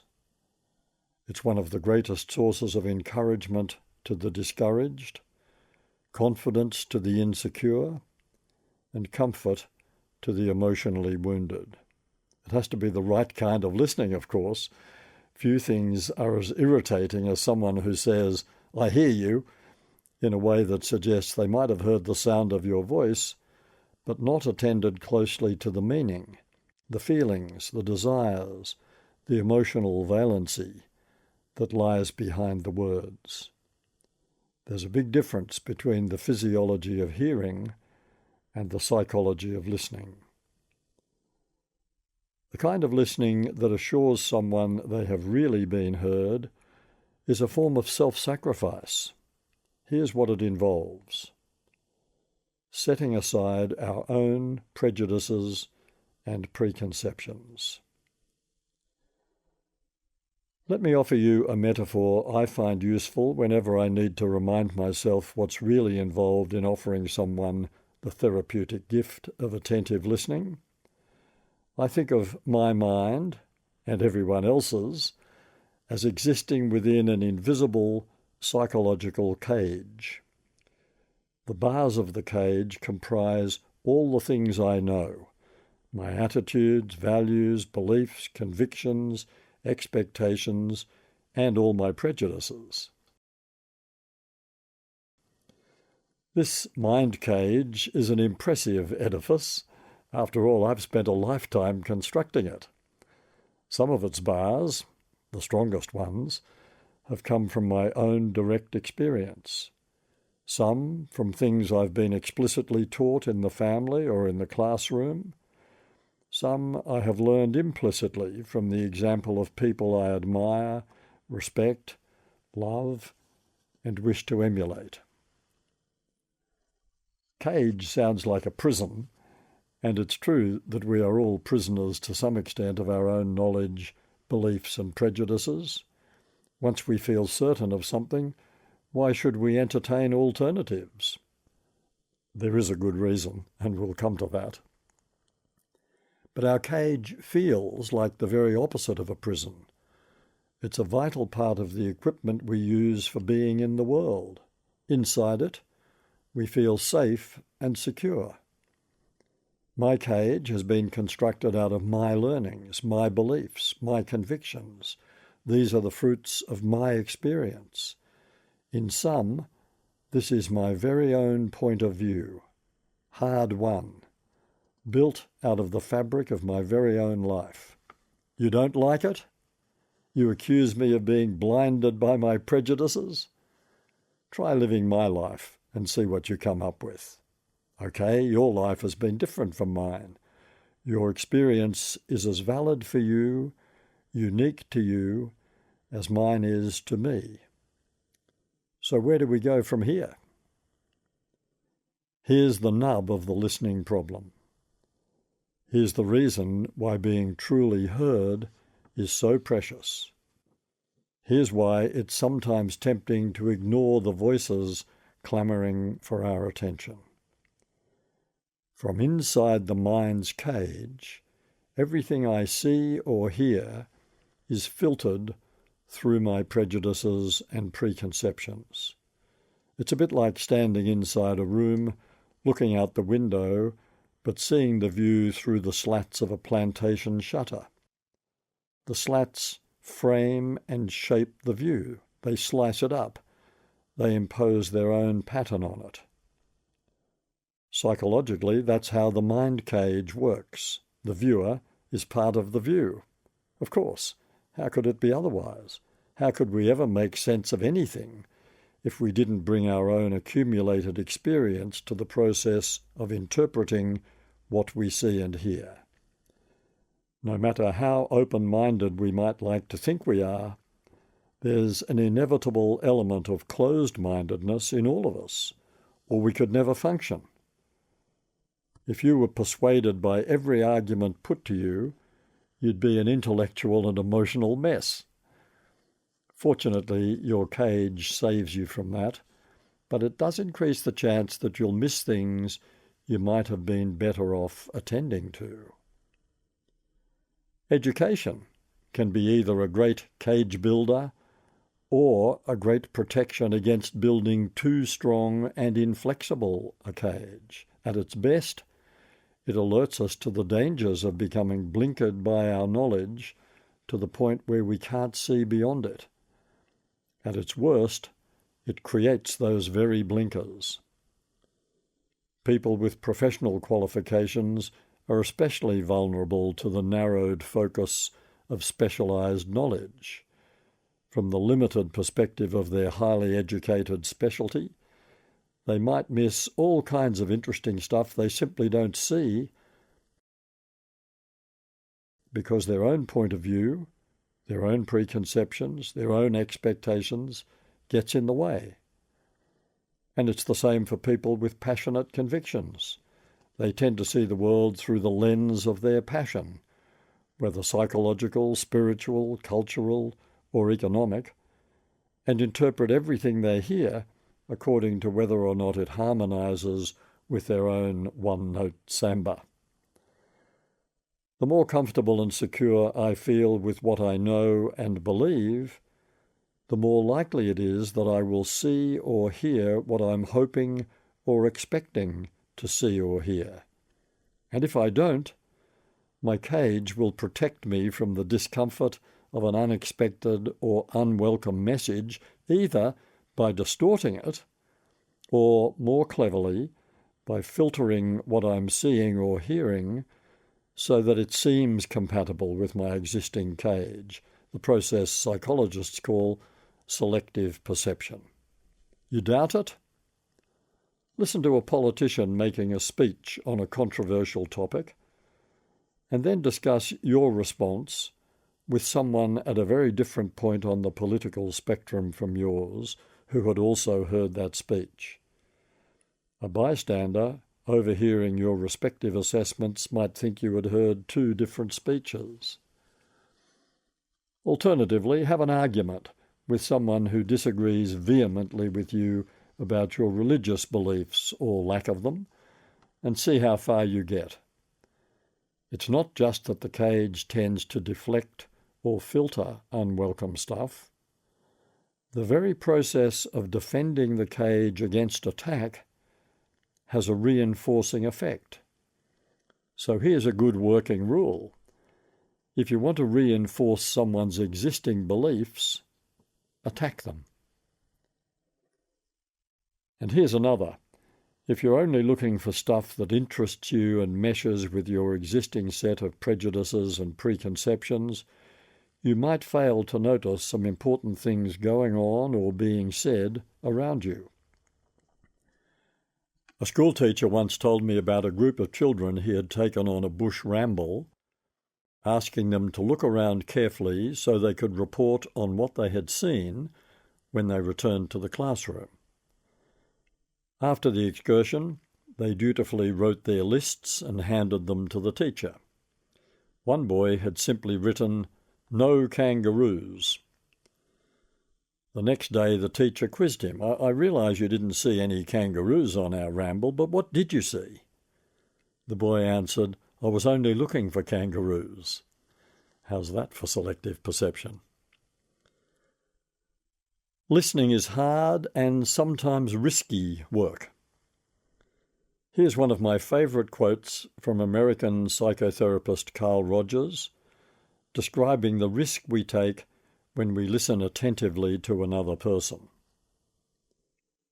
If you really understand another person, if you're willing to enter his private world and see the way life appears to him without any attempt to make evaluative judgments, you run the risk of being changed yourself. You might see it his way. You might find yourself influenced in your attitudes. The risk of being changed is one of the most frightening prospects most of us can face. Did you notice that telling qualification, if you are willing to enter his private world and see the way life appears to him? This is why listening is such a challenge for us. It involves setting aside our own concerns, our own prejudices, our own interests, while we engage with the other person, imagining what it must feel like to be that person, trying to see the world from that person's point of view, focusing entirely on the message that person is trying to convey. And here's the hardest bit: seriously entertaining that person's ideas, imagining how you would feel if you held those same ideas. Would it be uncomfortable? Would it be liberating? Would it be an affront to everything you ever thought? Would it involve a bit of cage demolition and rebuilding? Or might it enrich and illuminate something you already half thought? Attentive listening involves postponing the question of whether you happen to like what you're hearing, whether you agree with it, or whether you are capable of responding sympathetically. All that can wait. Listening comes first. Here's the cardinal rule of the good listener: receive before you respond. In other words, attentive, sensitive, empathic listening involves stepping outside the comfort and security of your own cage, briefly freeing yourself from all those preconceptions, and trying to imagine what it must be like to inhabit the cage of another person. For Rogers, this is best done in a spirit of what he calls unconditional positive regard. That is, remaining non-judgmental, acceptant, open and generous in our willingness to hear the other person's story before we respond to it. This highly disciplined, other-centred approach to listening doesn't come naturally to us. It's more natural to start reacting as soon as you start hearing. It's more natural to be composing your response while the other person is still talking. It's more natural to be testing what you're hearing against your own knowledge of the subject, your own attitudes, and your own teeming prejudices. Listening is not only hard for us because it obliges us to put all our prejudices, preconceptions, and preoccupations aside while we concentrate on what this person is trying to tell us. It's also hard because it slows us down. It tests our patience. Most people speak at a rate of about 125 words per minute, whereas most of us think, when we're thinking in words, at a rate of about 500 words per minute. Problem: what are we going to do with the excess capacity, let's say 375 words per minute? The temptation to think about other things can be overwhelming. The potential for being distracted is immense, especially if you're listening to a lecture, where the rate of speech is typically a bit slower than in normal conversation. How do we resist those temptations? The best way is to use up our thought speed on the task of listening, attending closely to the tone of voice and rate of speech, as well as the words, concentrating on the facial expressions, gestures, and other bits of body language that might be emphasizing or contradicting the words themselves, trying to identify the main themes in what the person is saying, especially noting repetitions and contradictions, trying to listen to the whole person, not just the words. This is what active, attentive listening means. It takes practice, discipline, commitment, and, of course, the courage to face the possibility of being changed by what you hear. When someone says of a relationship breakup, "It came out of the blue," you know they can't have been listening. They can't have been paying attention. No relationship that has deep significance for us will ever be blue skies all the way. Falling in love is a wonderful blue sky moment, and loving partnerships, like enduring friendships, bring us many of those. But humans are frail, flawed, and complex, and so are our deepest and most meaningful relationships. Happily ever after is one of the most dangerous seductions of the blue sky fantasy, because it pretends that disruption and uncertainty won't be part of the deal. Prove that you've heard me. When someone has been listening to us, we need them to demonstrate that they've got the gist of what we've been trying to say. We need to hear our own message played back to us, not to prove the listener agrees with us, but simply to reassure us that we've been expressing ourselves clearly and that our message has been understood. We don't need them to accept what we say, but we do need them to accept that this is what we think. Disagreement can come later. Remember, receive before you respond. In the traditional Oxbridge approach to university education, the contest of ideas was central. Historian Tony Judt described his experience of working with his Cambridge tutor, John Donne, thus: "He introduced me to the challenges of intellectual history by the simple device of listening very intently to everything I said, taking it with extraordinary seriousness on its own terms, and then picking it gently and firmly apart in a way that I could both accept and respect." Kindness was an essential part of the contest.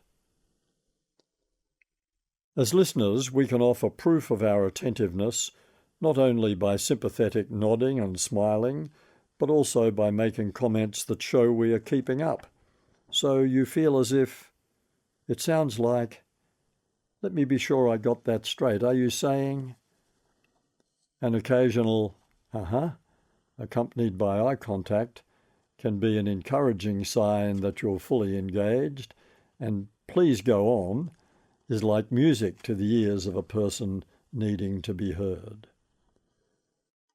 That kind of listening doesn't merely equip us to respond sensibly to what we're hearing. It doesn't merely qualify us to respond. Far, far better than that, it reassures the speaker that someone is actually taking them seriously enough, valuing them highly enough, to be bothered listening to them. What a gift. Sadly, the converse is also true.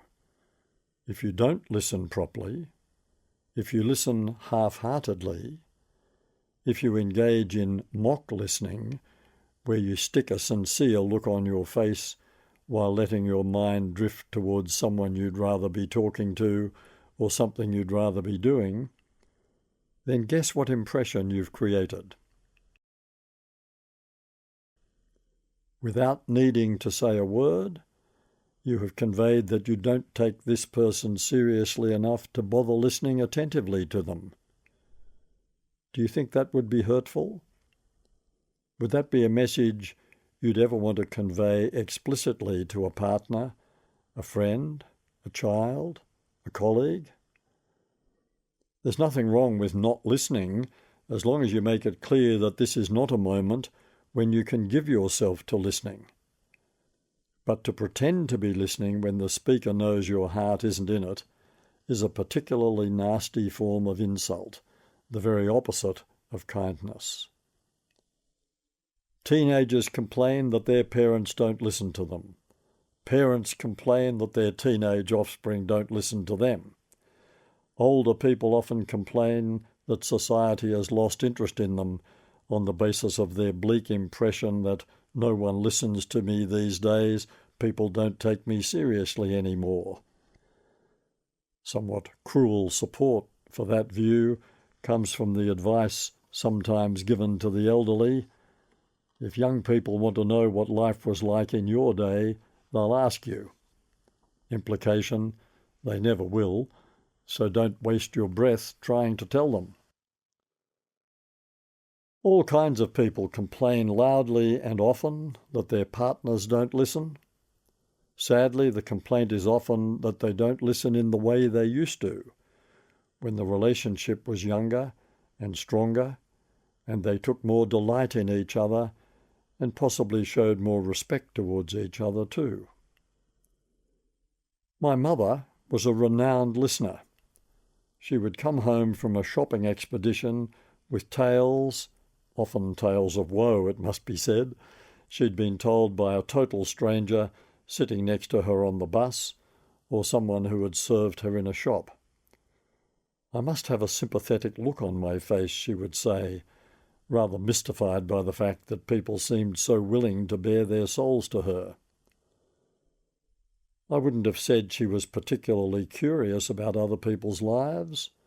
She was certainly not a neighbourhood gossip. She was infinitely patient, and that might be what people responded to in her. She was also reluctant to talk about herself, so that gave others a clear run. But there was an exception. A guest in my parents' house, noticing that my father tended to hold the floor rather constantly, once asked my mother how she coped with his incessant talking. "Oh, I stopped listening years ago," she replied cheerfully. Perhaps my father naively assumed that because he was talking, my mother was listening.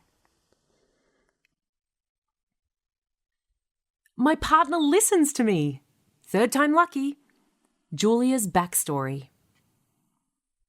When I met Ross, I was extremely wary. He was such a good listener that I wondered if he was putting it on just to impress me. When I give you a bit of history, you'll understand why. I remember once when he was gazing intently at me as I was rabbiting on about something. I said to him, "Why are you looking at me like that?" And he said, I'm just listening to you. I was so shocked that I think I actually said something like, "Oh, it's not that important." Ross's ability to focus fully on what I'm saying is still a revelation to me. In some ways, it makes me a bit more careful about what I say. In other ways, it's hugely liberating because I know I can say whatever I'm thinking and Ross will listen so patiently that it will help me to work out what I really think. He's more than a sounding board. It's like we're singing in harmony, and his part always makes my part sound better. I know he's the same with other people. His colleagues simply adore him, and I'm sure part of it is that they know if they have something they need to say, Ross will hear them out. And he's not mentally rolling his eyes either. He really wants to know what they're on about. Of course, he sometimes just loses it, like the Green Wall episode, but I know I brought that on myself. I could have got away with it with my first husband, but not with the attentive, patient, collaborative Ross. Ross is my second husband. Before I married the first time, I had a brief live-in relationship with a man who was incapable of listening. Eye-wateringly, jaw-droppingly handsome, an immaculate dresser, possessed of an endless fund of amusing anecdotes, a brilliant mimic, but incapable of listening. I should have read the signs earlier than I did. The affair dragged on for almost 6 months. But I really thought he was in love with me and that everything would work out. Then I gradually realised that what he was actually in love with was the process of falling in love. Far from wanting to listen to me, far from wanting to get to know me, he kept wanting to play this game where we would pretend we were strangers on a first date. He preferred feeling as if we didn't really know each other very well, and it was all fresh and new, over and over. Oh, and he drank too much as well. In my experience, you can't drink like he did and listen. If someone's speech is a bit slurred, you can be pretty sure they're not paying close attention to anything much. It was like living with the exact opposite of a listener. He regarded deep and meaningfuls as a waste of time. He was impatient to get on with the sex. Anyway, the inevitable happened.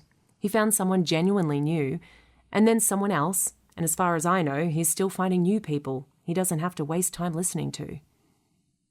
Listening is a long game, and he was only interested in the short game. Listening is a generous thing, but he was mean. Emotionally and with money.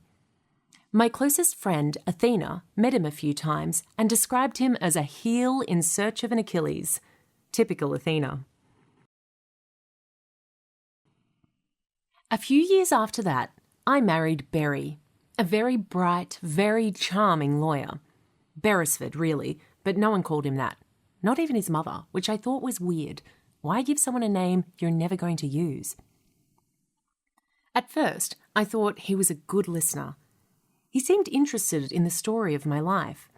He asked my opinion about things, and right from the beginning, he talked a lot about only ever wanting a relationship of equals. As time went by, I discovered it was all an act. He was like that with everyone he met, in the beginning. So attentive, so interested, so warm, even with his friends. He only managed to look as if he was listening. In fact, he was a world champion mock listener. He could put the right expression on his face, and he'd master the art of the sympathetic nod and murmur. But if I ever asked him what someone had been talking to him so earnestly about, he'd just shrug and say, nothing really, nothing important, the usual boring stuff. The truth was, he usually had no real idea what they had been talking about. He was a fake, a fraud. There was no malice in it, although it is pretty insulting to someone to pretend to be taking them seriously when you really couldn't care less. I thought he was either too lazy to listen or simply not interested in anything much except his own work, which consumed his every waking thought. Athena said he was too handsome for his own good. She had him tapped as another narcissist in love with himself to the exclusion of all others, and a hunter. I sometimes used to wonder what it would be like if we had kids. But he wouldn't hear of it. Kids would have consumed too much of my attention. As time went by, it became obvious that my only role in his life was to worship him. I suppose it was actually very clever of him to have developed this appearance of being such a good listener. It was such an attractive facade that people were drawn to him, as I was. But not forever. It took 5 years, but I eventually came to feel that I had no voice in our marriage. It was all about him. After the first few years, he simply stopped pretending to listen to me. I felt as if I was going mad. We'd sit at the breakfast table like any normal couple and we'd appear to be having a conversation. But actually, he was saying what he wanted to say, usually about what his day held for him at work or what the government should be doing about this or that, and I would try to show an intelligent interest. Then I would say something that was on my mind. But there was no longer a flicker of even fake interest. He was perfectly polite, but he simply stopped making the effort to listen to me. At the deepest level of my being, I felt as if I was being ignored. It was as if I no longer existed for him, except as a source of occasional sexual relief. This ends CD 3.